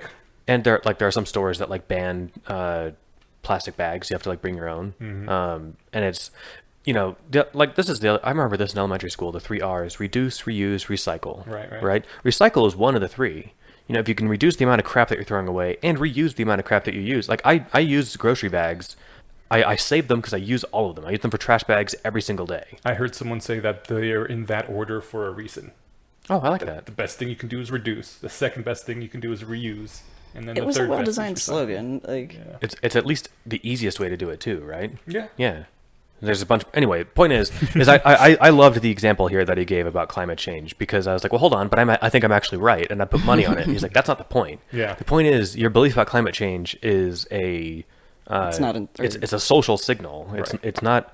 I mean, The things you do don't matter. Yeah, and you can do little things, but like, me buying energy efficient light bulbs is not going to save the planet. Sorry, Al Gore. Like we need large overhauls to solve this problem. And I had another candidate for Crony Belief I wanted to run by the two of you. But it will make your house cooler and cost less to keep it. There are good reasons for doing it. Yeah. Totally. I really love LED lights. Like Yeah. the fact that I can have my light shining forever and it doesn't make my room hot is nice. Phoenix programmed our hue lights to have blue spectrum in the day and dim and have a red spectrum at night, so it doesn't interfere with our circadian rhythm. We have flux on all our devices, and all of our lights are timed like that. I want you to send me a link to whatever light bulbs you have, because I need them for the bedroom. You need the API too. I'm into it. Phoenix could show you how to do that, or probably Awesome. just send it. And some of them too have like apps that you can put on your phone anyway, so I'll look into Yeah, those. you can manually do it. In order to they have the API just available, and you can do what you want with it. Sounds fun. All right, I've got a crony. I've got a belief in my head that Okay. I'm worried it's a crony. Okay. Doesn't mean it's false. Right. I think death is bad. I mean it. Like, so this I think is a great example. Like, and I'm broadcasting it with a very expensive signal of cryonics. Yeah. Like, it doesn't mean I'm wrong, Right. but this is something that I feel passionate about. Mm-hmm. And I was talking, in fact, this comes up all the time with Brian on We Want More, because he thinks that deathism isn't a thing, which is fine. But I have a book for him. You mean half of all books? No, I specifically have a book that I bought. That was like a new atheist wrote it, and it was like something about like better ways to think about death or something like that, or like happier ways to. And like I remember reading it, and it was just all deathist propaganda. But the point was, it was supposed to be like for making people who had recently, I guess, deconverted, or like dealing with the fact that, okay, you're an atheist, and like now you've given up believing that there's Bring it heaven. next time, and we'll pass it on to him. Well, the Well, thing the is, thing is- I imagine he would respond. He would say, "Sure." They're saying how to deal with death. They're not saying that if you offered them immortality, they'd say no. I actually Right? think that Unless that's in the book. well, it was all the arguments that you hear about, like, overpopulation, part of and life. death is, like, it was a lot of like, death is actually good. Like there was it a sequence where they were talking about if everybody got hit in the head with hammers, people would be coming up with reasons like, oh, well, it makes you more like, Makes you tougher. like mentally tough. It gives you good moral fortitude to be hitting the hammer with the head every day. In fact, and it's like, okay, well, Anyone who wants to if avoid getting hit in suddenly- the hammer must be a bad person. They're Yeah. just hedonists. and it's like, but it's suddenly like you stopped being hit in the head with the hammer. Like everyone did it once. Would people pay money to like, no, please hit me in the head with the hammer every day? No, but no, they don't ever think about that. Like, So yeah, I guess I came up with the death one because I was trying to think of I went through my head No, of like, I mean- all right, what beliefs do I have that have emotional salience? And that this one happened to be on my mind, and I'm like, oh, that's fucking obvious. Or I even think that you that's wanna a good point, project. too, because there's very little anyone can do in their life to change the outcome of dying. I mean, the only thing we really have is trying to extend our lives until we get to escape velocity, but many people do that anyway. I guess Yeah. no, I guess quite a few don't. I know several who don't. And also signing up for cryonics. Those are like the two possible There's maybe things. trying to advance science to like either working in the field yourself or donating money to life extension foundations, Yeah. like participating in clinical trial. There's a lot of stuff you can do, but like I like that example, Stephen, because when they were doing the list earlier of signs that a belief is a Crony belief, one of them was like noticing that you want to project it, and I was kind of having a hard time with that one, where I was imagining, okay, like Robert, the shitty employee, like, does that mean you walk around going, Robert's great? Because I was like, that's not really my It's kind of like if you experience hear with anyone. that. It's like if you hear anyone else saying Robert's a shit employee, you'd be like, no, he's not that bad, or no, he's all right. But you know? even like, but wanting to project it, I was like, I wouldn't imagine. But like that example though is like, you do want to tell people like death is bad and here's why. Like it's the same reason religious people want to proselytize, because like I have this belief, I think it's great, and I also want other people to like, I want to share it, not just because I want to project that I have it and I'm so cool, but I want other people to also have this belief. I think like the 6 o'clock news test could help with this. There's this thing where you basically no one has to watch the news. Like basically almost nothing that you see in the news has any impact on your life. You can't change anything you're doing with what you know about what's in the news. And anything that's like really super important, you're going to find out anyway from friends or family or something, right? And that's one of the arguments to like not watch the news. All it does is make you have more anxiety, makes your life worse. I And do you cut down on can't- my news watching a lot because of that. Yeah, and so like It does skew negative. yeah, It if, gets more clicks if it's outrageous. and if a belief is like that, if you could completely eliminate it, like you could eliminate the 6 o'clock news and it wouldn't affect your life in any way, then maybe it's a crony belief. And if you completely eliminated the thought death is bad from your beliefs, would that change anything about the way you live your life? Yeah, and he gives some examples later on, like your answer to the trolley problem is a crony belief, right? Like, I like his example, I have free will. right. Because I what you actually- think about that doesn't change anything, right? You actually think it does? Well, no, I was talking about the trolley problem where I was like, I actually like sort of am kept up nights, metaphorically, maybe literally, thinking about like, would I do the right thing if the trolley problem were actually presented to me? I haven't had that kind of experience really where I've had to like, can you imagine like actually being in the moment? You don't know what you would do, right? It's like the whole. I absolutely know what I would do if it was strangers. It only gets hard for me Yeah. if it's like But someone I that I mean, love involved. it reminds me of the like question of would you like jump in front of a car to save a child, and you're like, I want to be the kind of person that would jump in front of a car to save a child. How like, cute is I don't this know if I child? would. Is this child related to me? Right. Well, Yeah. I mean, like that's the thing is, the answer to the trolley problem is yes. If there's two people on one track and one on the other, you turn it so it hits the one person because that's half of the number that'd be killed the other way. If it's my wife on one track and 150 people on the other one, I turn it so it hits the other 150 people, right? I think like even I if it was- shouldn't because that's not a good moral thing to do, and yet, and That's I'm, where and I I'm would start having trouble sleeping. but this is where I'm being the cronyism, right? Like Yeah. this, like the point is like luckily I don't hang out a lot. I don't This probably remember the will last never time I come even up. saw a trolley, right? So I guess the real question is, if you were tied to the track, would you want your wife to flip the switch to hit you or to hit the 150 people? see, I'm gonna go ahead and just like skip the question because like Well, that's my question. What kind of person would I want to be married to? Well, and I want would- to be the same kind of person. yes, I would want to be, and she would also want me not probably to kill 150 people to save her, right? Yeah. But like again, like just as far as this goes, I haven't seen a trolley in maybe 20 years. They have them in Berkeley.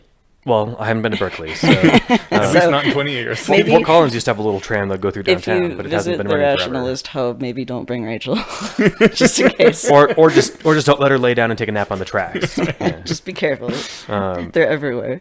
So like it's one of those things about like Cut off both your hands so you have a pre-commitment to never flip switches. and I get that the intuition pump of the trolley problem isn't for literally standing at a trolley switch. It's for other circumstances where you could save many or sacrifice one to save many. But that again, I strongly anticipate that I will go through my entire life never running into a situation like that. So because luckily I'm not like a hospital administrator or something, right? If I had to make hard decisions like this, I'd be spending more time thinking about them. Apparently, one of the jobs that has like the highest incidence of burnout and like PTSD is being an airline traffic controller, where you are making heard that, trolley yeah. problem decisions all the time. Yeah. Or like there's the possibility of one having to happen at any moment. Maybe this is the reason that the examples about police mistreatment were in my head, because that's actually one of the examples he gives about a crony belief. Beliefs about identity groups, like whether men and women have statistically different aptitudes, or whether certain races are mistreated by the police. Those beliefs. I think this is one of the linchpins that make it confusing. Crony beliefs aren't necessarily false. Yeah. Robert could be a great employee. The point is like you have this belief and you shout it loud and proud because it's an important belief to you. I think the one about men and women is particularly resonant to me because I do believe that they have statistically different aptitudes in the aggregate. That's a really well like phrase. Different, Yeah. statistically different aptitudes. It But like it very also- carefully actually just walking around But saying it also anything doesn't more matter in my inflammatory. life because I don't deal with, an aggregate population of men and women. I have individual people that I know who may happen to be a man or a woman, but it has no impact like what their attributes are. Yeah, like luckily since I'm not dealing with the statistical aggregate of humanity, Yeah, I don't yeah. have to care. I know like I'm 50 dealing with actually, one like- person, and Yeah. I know what whether they're good at something or not. and I know it's- like 50 people, so like my circle is small enough Yeah. that these giant impacts don't really matter. I was And going to our mention circles are bubble also effects too. Yeah. Well, everybody has a weird like That's bubble true. effect circle thing Yeah. going no on. one has so- a perfectly statistically average social group. Yeah. Yeah. Which is actually like kind of funny. I remember. I know I've heard that's why a lot of people don't like ever talking about things like statistical averages among groups, because it can't impact anything you do in your real day-to-day life. Even if you're, someone hiring for a major company, you're never going to see a statistically significant portion of the population. Yeah. You still have to evaluate every person on their own merits. Something I thought was cool, Derek Sivers, whose blog I really like, one of his, like, beliefs, like, that he professes, or his, like, philosophies, I guess, is, so I just assume that men and women are exactly the same. And I make a point of assuming that men and women are exactly the same because, and I know that they're not, but Right. I know that my tendency to believe that they're, like, way more disparate than they actually are is really strong, so I think trying to norm that belief will push me more towards the correct belief about how men and women will behave. And in any individual interaction, you're better off going with they're basically identical. Yeah. I remember having a conversation with somebody once that said there are no differences between men and women. I mean, I that's used to just believe false. that. Well, that was what I had said. And I was like, wait, so you're saying that, and it was a woman who said this, you're saying that if you went in to, to the doctor with stomach cramps and they checked you for, like, Pregnancy. well, you had to pay for a testicular cancer screening and you don't have testicles, wouldn't you be pissed? Or like if Inyas went in and he went in with stomach cramps and they tested him for pregnancy, wouldn't that be a waste of money? Would you pay that bill? Right? So like at the face of it, that's a stupid I thing think to say, right? what people say, like, mean when they're saying that, and the thing that I used to believe is that they have the same aptitudes or the Yeah. same, like, basically personalities, and, like, like, women are as good as math as good as math. Okay, Well, and it's like so I'm having strong emotions. And about that's this. the thing about like not dealing with the statistical aggregates of people is like all the women programmers I know are women programmers, right? So like I'm not All the women I know are just as good as math, if not better than most men I know. right. Like so that's the thing. Like my circles are so small and not representative that I guess I like that I don't thing even know about if there's a as good as. That's actually apparently women perform just as well in math, like, up until a certain point in their careers, and then they mostly either, like, teach math or do something else semi-related to math, like business, because they're more interested in people, whereas men have more interests in things. It's Yeah. where, like, even the, like, stereotypes that people have are actually, like, a lot more complicated. Even if they are true, it's like they're true, but for a different reason. Anyway, that's So just basically what we're saying is all these thing. beliefs that we have just been going on at length about are crony beliefs because they don't really affect our lives, and we are signaling who we want as our allies right now. right or solidarity with our groups or our hate of the out group, that sort of stuff, right? Yeah, it is ally signaling. That's a more succinct way to put it. But, like, signaling serves a purpose too. It does. Survival. I was And- actually thinking about, like, I've never, like, put a political bumper sticker on my car. And then I was like, what? No, that's not true. I got a Bernie one. And I was like, what? Like, okay, that was definitely a signaling thing, right? And then I was like, well, yeah. But then I think I had, like, told myself when I put it on the car, well, maybe other people will see it and then, like, be more likely to also vote for Bernie. So it's also a bit instrumental. And I think that Have you ever been persuaded by seeing a sticker or a yard sign for a candidate? I actually, like, I think you're just screaming to your neighbors who you're voting for. I actually was convinced a few times, like, but in, like, minor elections, I would first of all be reminded that those existed, and then second, it's like sometimes I'd be like, who the hell is, like, vote for whoever who's that, and look them up and be like, oh, actually, like, this person's policies are pretty good. I don't really have I could see, like, if you literally lived in a small town where every single person on their lawn had a name, then you would feel a lot of pressure to also vote for that name.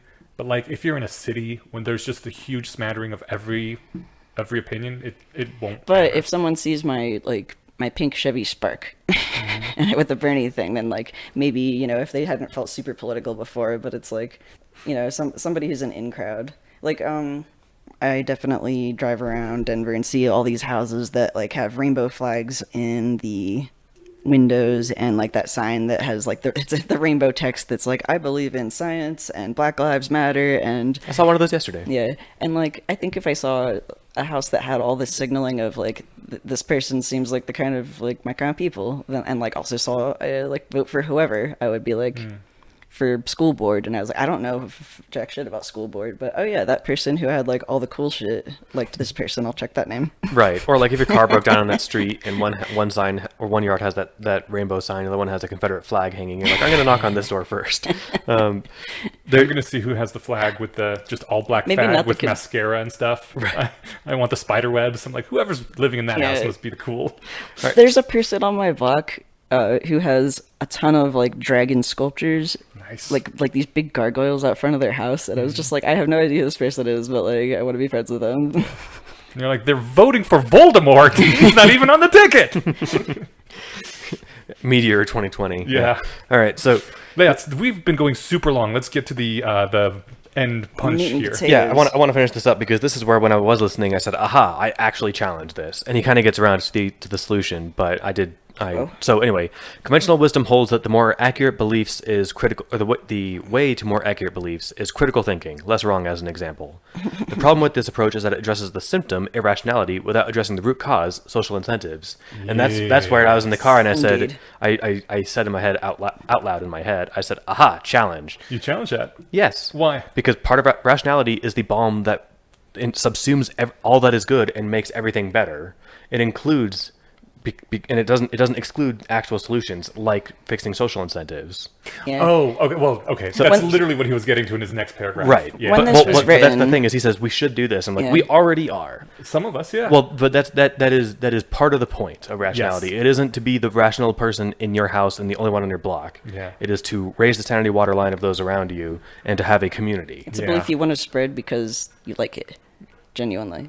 Yeah, that helps too. not But just like, because you like it, because well, But let's. because you think it'll make a better world if more people believed this thing. yeah. I want to read like what he said. Sure. Because I thought it was really well put. And he said that if you imagine some clueless but well-meaning executive noticing that Robert and a handful of other workers aren't getting fired despite shoddy work, not realizing they're cronies, the exec naturally suspects the problem is not enough meritocracy. And then he goes through all the programs he implements to make things more meritocratic so that shoddy, shitty employees get canned. Meanwhile, everyone else is panicking, like, oh no, Robert's gonna get canned. And so he said, if our executive understood the full picture, he might instead direct his efforts outside the company at the political ecosystem that allows strong arming and corruption to fester. If he could fix Nepetsville city politics, he'd be quashing the problem at its root, and Acme's meritocracy could then begin to heal naturally. So he's saying that's the problem. If you give someone the tools to purge their crony beliefs, by giving them the sequences, for example, without a community, without fixing the ecosystem in which they're embedded, it's a prescription for trouble. They'll either 1, let go of their crony beliefs and lose out socially, or 2, suffer more cognitive dissonance in an effort to protect the crony beliefs from their now sharper critical faculties. The better and much more difficult solution is to attack epistemic cronyism at the root, i.e. in the way others judge us for our beliefs. If we could arrange for our peers to judge us solely for the accuracy of our beliefs, then we'd have no incentives to believe anything but the truth. Which is, I think, kind of the, What we do as a community. yeah. the whole point he was driving at is that we need better community, better social pressures. Totally. And yeah, like I said, he got there to the point, but I just liked where when he said the first thing, I was like, "You are wrong, sir. We already do that."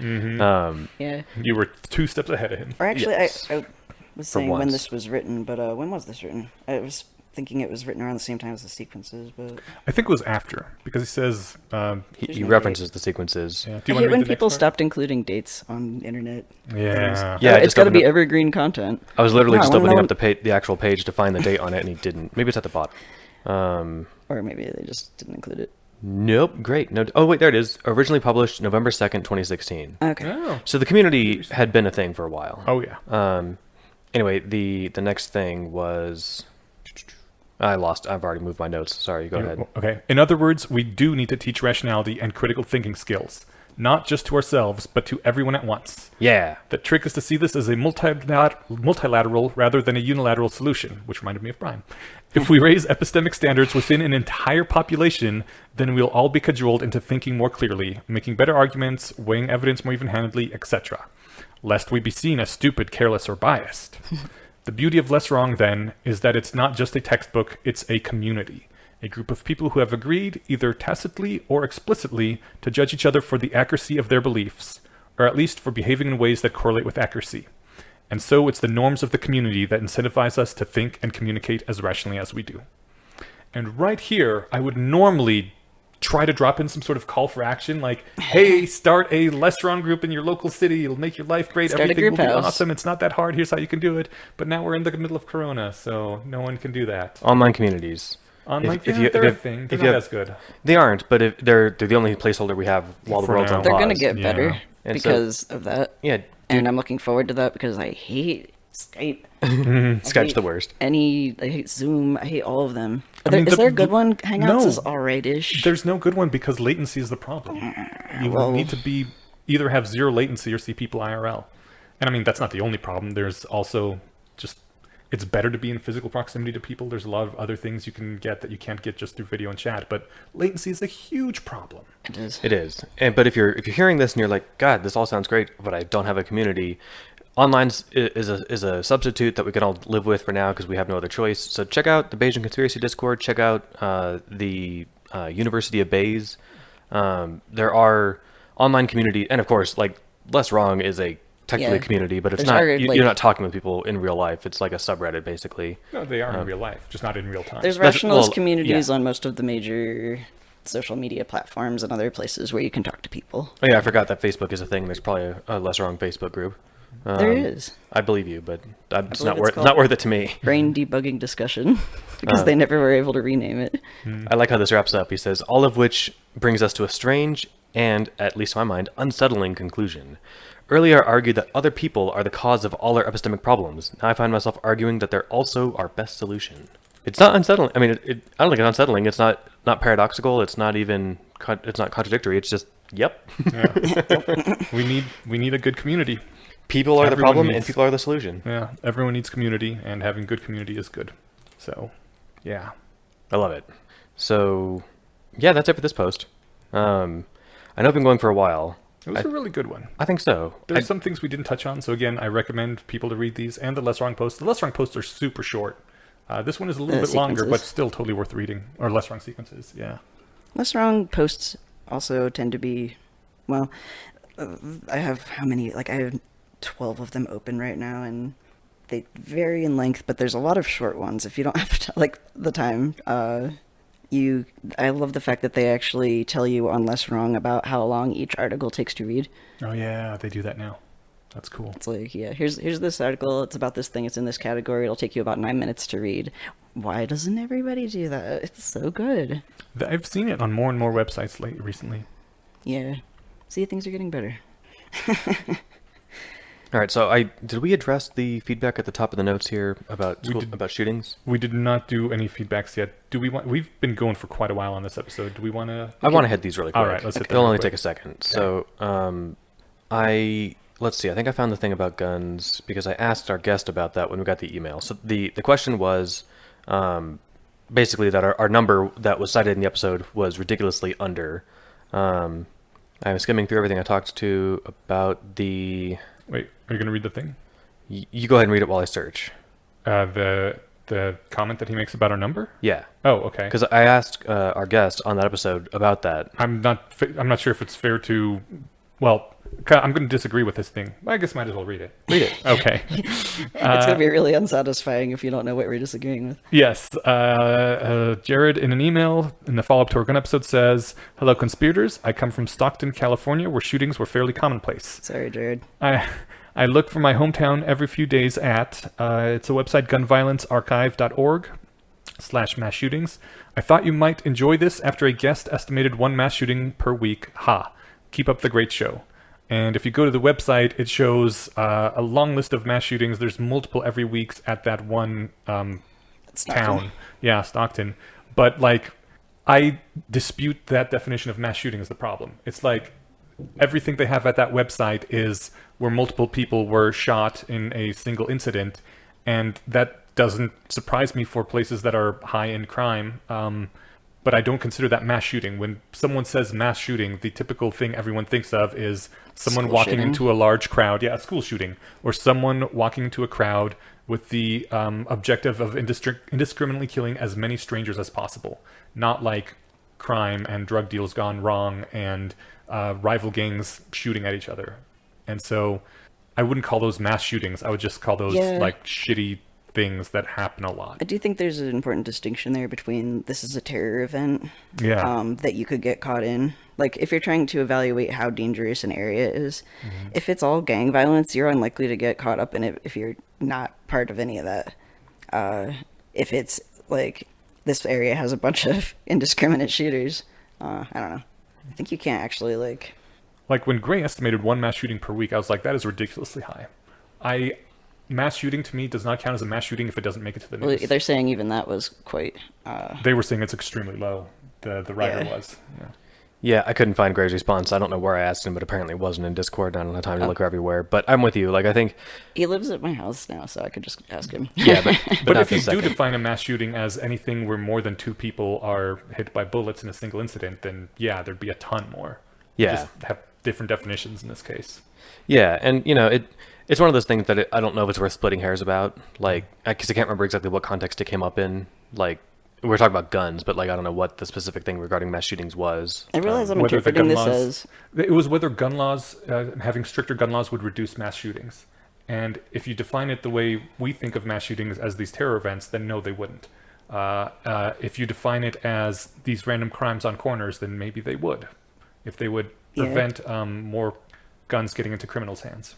I realized that I'm doing the thing of. There was even wasn't there a sequence about this? I'm reading this as Jared. I don't know if we want to take his name out or not, and I don't know if that's a I think it came in an email, so he him person, but it sounds like they were just coming in saying this number seems really low, haha.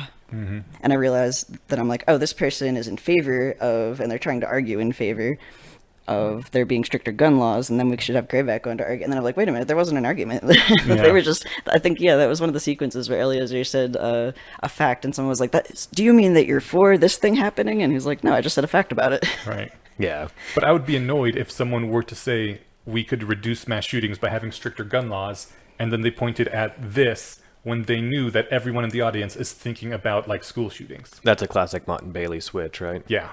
All right, so I think that's it for that one. I do see what you're saying, and shootings suck and should go down. Could maybe Where- have Gray come back on and address that if anybody cares. we can I know ask- Gray will want to. We can ask Ray what the response is to that, but I wanted just to bring that up and move past it because we don't have time to dig in too much. But there's No, another quick one I fair want to enough. get to here.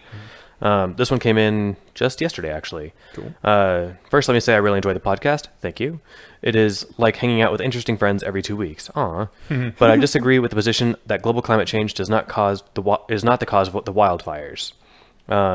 They say that it's definitely true that bad forest management provides more fuel, but higher temperatures and higher winds make the fire spread faster, makes them harder to put out, and the higher CO2 content might actually like result in denser growth, more stuff to burn. That was seems mine. like a stretch. I am Really, not. that was my impression.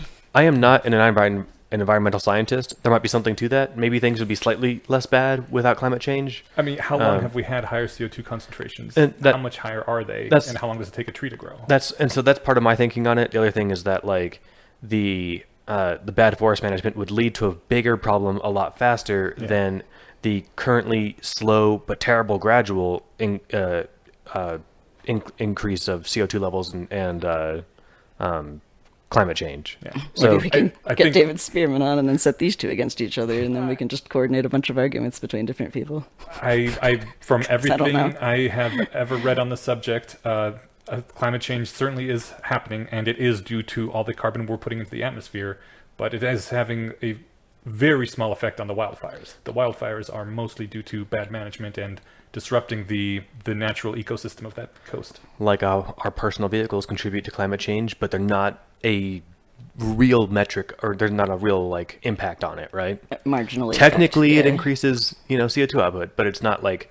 I mean, I An think actual all factor. the cars in the aggregate have a. I mean, I was decent- pointing just to you and me. Oh, just you. Well, yeah, okay. so just the person's car. Like, Right, yes, right. this is causing a marginal effect. No, we should not be like aiming all of our resources at this though, because it's so marginal that. Well, it's a weird argument because I do think we should be aiming some resources at climate change and fighting climate change, but Oh yeah. it's not going to solve the forest fire problem. That is a different problem.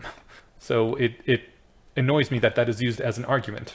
If you find sources that we can share, we'll put those in the show notes. No way. All right. Or we could orchestrate some fights. Ooh, fights are more fun. Maybe little column A, little column B. Okay. And then I needed to get to this part. This is the main reason I wanted to do feedback this episode. As long as I'm at the keyboard, I have a suggestion for a topic for the next episode. Ooh. I don't think we're going to do the whole episode, but I'm going to mention this every time we get an episode this month, so I guess twice. Could you possibly discuss the upcoming election? As rationalists, it seems like we ought to do everything we can to prevent the re-election of the most anti-rationalist president imaginable, one whose re-election has objectively has a very high likelihood of bad consequences for almost everyone. I think I can think of no better use of time than that. On I agree. Everyone should get out. That's all I want to bring this up for is everyone get your asses out and vote. I agree. He's the most anti-rationalist president ever. I'm not sure that's the best use of all our energies, but maybe. I mean, if we, I don't know what our energy output, like if I don't know the difference between doing a whole episode on it versus doing a plug to say, by the way, don't sit this vote out like you did last term. Actually vote this year or vote this election. I felt silly last term. It feels like 5,000 years ago. Did you not vote last time? No, I did. Oh, okay. But we had an episode on about don't waste your time voting. Okay. Remember? I remember that one. I remember that one. I still think it's kind of a legit episode. And yet, people came out in record low numbers, and we got Donald Trump. So, like, the thing is, and that was my case during that episode. Like, the people who are inclined to see the reasoning of that argument are the kind of people we want voting more because we don't want, and granted, they're a small population, especially the subset of that population who listens to this podcast, but, like, we don't want to convince smart people that you shouldn't waste your time voting because then only dumb people are voting. And voting still is a thing. I think it's legitimate to say don't waste your time voting if it's more than a half hour. I have my ballot mailed to me. I already know who I'm voting for. So, it's going to take me all of 5-10 minutes to fill it out and mail it back. So I think it's a legitimate use of 5 or 10 minutes. I don't think I'd be wanting to spend hundreds of hours in a month, like, really working towards one person's elections. I'm not sure that would be worth the energy. Or even spending a full day standing in line. Really good. Right. I feel like doing like a year of activism would be worth more probably than casting your one individual vote. I think unless that wasn't what you were saying. No. I think the total impact would probably be a little bit more than casting my one individual vote, but I think both are pretty close to negligible.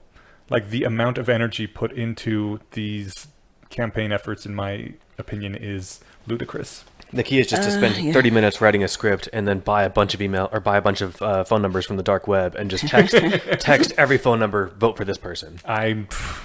If someone does that, I will vote against that person. That's low effort. Fuck that. That's low effort, and it hits a lot of people. So You're literally advocating for defecting right now. Defect. You are advocating for everybody clogging everyone's phones with trash. The audience can't see me joking about that. I was saying that'd be the solution to not wasting a lot of time and having high impact. No, you don't want anyone to do that because I don't want everyone to do that. I'm just saying that's the solution. Okay, all right. Don't solve that problem. Upset. I'm just saying that's how you would. And he got just so visibly upset at the idea of getting all this spam text. I get the idea of how many more resources will be wasted by society for net zero impact. I get 5 or 6 texts a week from strangers. It's ridiculous. Yeah. I'm always nice to the people because I know it's usually humans on the other side. I just ignore it. That's a completely fair response. They'll say, "Are you prepared to vote? How are you going to vote?" Yeah. I'm like, I said, "We're set. Thumbs up. Thanks for your activism." That's basically my canned reply. I got a call from one of those people trying to convince me to come vote, and I said the script for them, and they were really happy. Oh, that was the other thing that I guess I wanted to respond to. You're right. I had this weird impression growing up that mail-in voting was a thing across the country because it's super easy, barely an inconvenience, and makes sense across the board. Mm-hmm. And it turns out like Colorado's one of 3 states that does it by default. Yeah. So since I've lived here my whole life, that's how I've always voted. Voting has always been, I don't want to say super easy, barely an inconvenience again, but there it is. Yes, you do. So I always assumed that was the amount of effort it took. Some people are like, "Oh, you shouldn't waste all this time." And I'm like, it takes 5 minutes if you know who you want to vote for. Yeah. And yet, that's just my weird case because I live in one of the 3 states that does it correctly. So, but yeah, get your asses out and vote. Especially if you live in Colorado or one of those other states with the mail-in ballots. Yeah. Anyway, that's all I wanted to say. Thank you for writing in. I don't want to read names of people who write in emails because sometimes they don't want to be broadcast. So anyway, you rock. Thanks for writing that stuff in. And I figure if it's just a first name that's common enough, it doesn't matter that much. Steve, you have a great first name. It lines up with it's one of the best first names. Well, it's second to Steven, but it's right up there with Steve Rogers and I don't know. Yeah, Captain America's first name. So well done. Yeah. And Captain America advocating for political activism. Hats off. I did a little Ant-Man salute like he does. What happened? Captain America? He did a little salute. Steve shares his first name with Captain America. And he's advocating for a better America. Okay, alrighty. I took it a little too literally. It's a stretch. Yeah. That's fair. You're like, when does Cap talk about voting? Yeah. All right, fair. And that's how you know we've gone too long. So thank you for listening, everybody. We'll be back in a fortnight with an episode that we haven't decided on the topic of yet. But first, we have to thank a patron. Oh, thank God. Yeah. Because this patron has helped bring you this crazy, rambly episode, the old school episode that I certainly enjoyed doing. This patron is Anton Kulikov. Thank you very much for your support and for helping keeping everything going here. Thanks, Anton. Eneasz put it best, but you rock. Yeah, that was a very good suggestion of post, and thank you for reminding me that Melting Asphalt, the blog, does in fact exist and has good content on it. Oh, that was... Was that one? Yeah, that was that one. That was my suggestion, though. Anton didn't write in about it. Oh, Anton's which just one did next he on the write in? list. Yeah. Anton's just an excellent person who is helping support us. I see. That's I- right. You can probably cut that part out then. Anton's probably one of the best people in the U.S., at least in terms of top 1%, because we get less than 1% of the U.S. funding us, right? We have no idea if they live in the U.S. or not. Damn it! Right. We have can less than say- 1% of the world funding us, though, so he's in the top 1% of the world in terms of how well they support the Bayesian conspiracy. That's what I was going to say. Perfect. I always fumble over this part where it's like, it's really, I don't know. I guess I just feel sort of like, oh man, there's a reminder that people listen to this show and they're giving us money and, oh, that's great. What do I even, thanks. Yeah. Thank you. We bought new microphone stands that aren't falling apart and have managed to stay upright and balanced and work and store properly with your guys' generous support. So. That's right. And they look really sleek. Oh, look, I just got a text from Trina telling me to vote no on Proposition 155 on the upcoming election. Do you know what Proposition 155 is? It's the abortion one.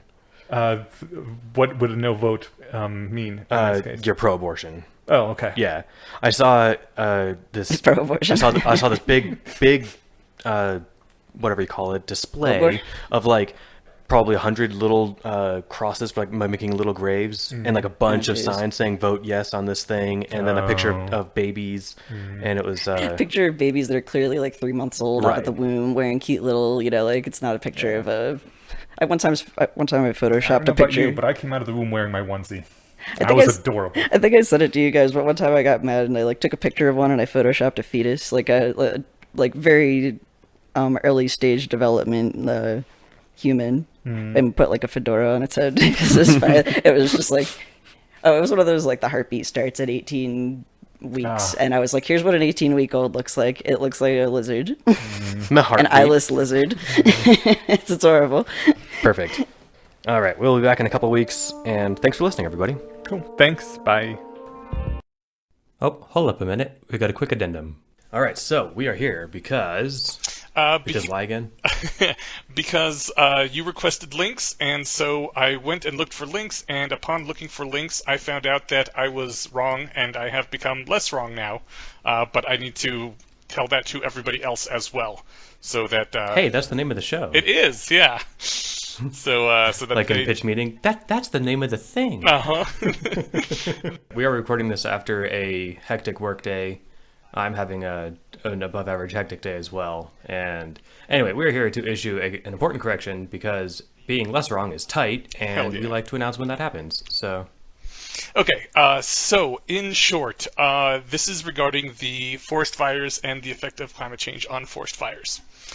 And I had been presented with the argument, which I felt was, entirely reasonable, that the most important thing driving forest fires is the presence of fuel, just the raw dry wood on the ground that burns up, and that used to be taken care of through natural processes, and over the past roughly century or so has really been building up due to land use management, and specifically our constant suppression of any and all natural fires, so that the tinder just kept building and building and building rather than burning up as it regularly would. And that climate change itself is not really a big driving force because it's recent-ish compared to the 100 years of tinder buildup, and also because it just, it doesn't impact on the presence of fuel, which is what the fires is all about, how much fuel is out there. And I discovered upon the researching that this is not entirely correct. The misuse of land management and suppression of fires leading to lots of buildup of fuel is in fact a thing that has happened and is a big part of this. But the side that I hadn't been presented with and didn't think of on my own was that the quality of the fuel also matters. There is much more wood out there than there ever would have been due to these things that we've done, but when the climate was not as hot and as dry, the wood, some of the wood wasn't, completely dried out. There was some mixture of the wetter stuff, things that weren't quite so flammable. And as the years have gotten, as the years have gotten hotter and drier, the wood that is out there, which is the main problem, is also a lot more combustible because it is more dry, and it makes for fires that are bigger, hotter, last longer, and are harder to put out. So that's climate change has certainly contributed. How much of it is, the drying out of the wood that's there, as opposed to there being more wood, is hard to say. But every single source I found said that the climate change drying out is definitely a part as well. And there were disagreements as to how big of the deal the climate change is, whether it is a large driving factor or a smaller contributing factor. But it's definitely also important. Well, that's good to know, and it's good to get everything, updated properly, which is great. And it has, we're not going to sit here and stick to our, stick to our guns on something that's wrong. If we come across information that contradicts what we thought we knew, we change our minds. Absolutely, and especially the hotter, drier climate also makes it much harder to fight the fires. So they go on longer than they would have otherwise, just because it's a lot harder for us to put them out too. Yeah. Well, if we make it through the next century, I'm optimistic that things will... I mean, it's... all right, so here, you can tell we're tired and distracted, or at least I am. But on the plus side, having had the entire western half of the United States be on fire means that the fire season next year probably won't be so bad. We can certainly hope so, yeah. I can't see how it possibly could be. We've burnt everything. I don't know if we have burnt everything. I'm actually not sure how much of a percentage of what's available this year is burning out. If it's only 2-3%, this could go on for a while. But if it's a significant fraction, then yeah, it should definitely make the next few years not as bad. Well, I was maybe being optimistic. I didn't actually look at maps of how much was covered versus the area that is actually flammable, etc. Right. Yeah. Maybe we're totally fucked, and spending our summers inside hiding from smoke will just be a thing for the rest of our lives until the fires eventually consume our homes. Or until we create dry wood-eating nanites that we can release into the wild, and they will just render it down into something wet and not flammable. Fire-eating nanites. Nothing has ever gone wrong in the world by releasing nanites that consume things into the wild. Sounds perfect. Is that all we had for this? Yeah, that's it. Just a quick update. And I have to run to get back to work because I'm going to be working for quite a while still tonight. Damn. Well, crush it, and sorry for having to pull you away to do this. Anyway. No. Everyone have fun. Y'all learned something. We all changed our minds, and everybody, remember, the name of the game is less wrong. Have fun. Heck yeah.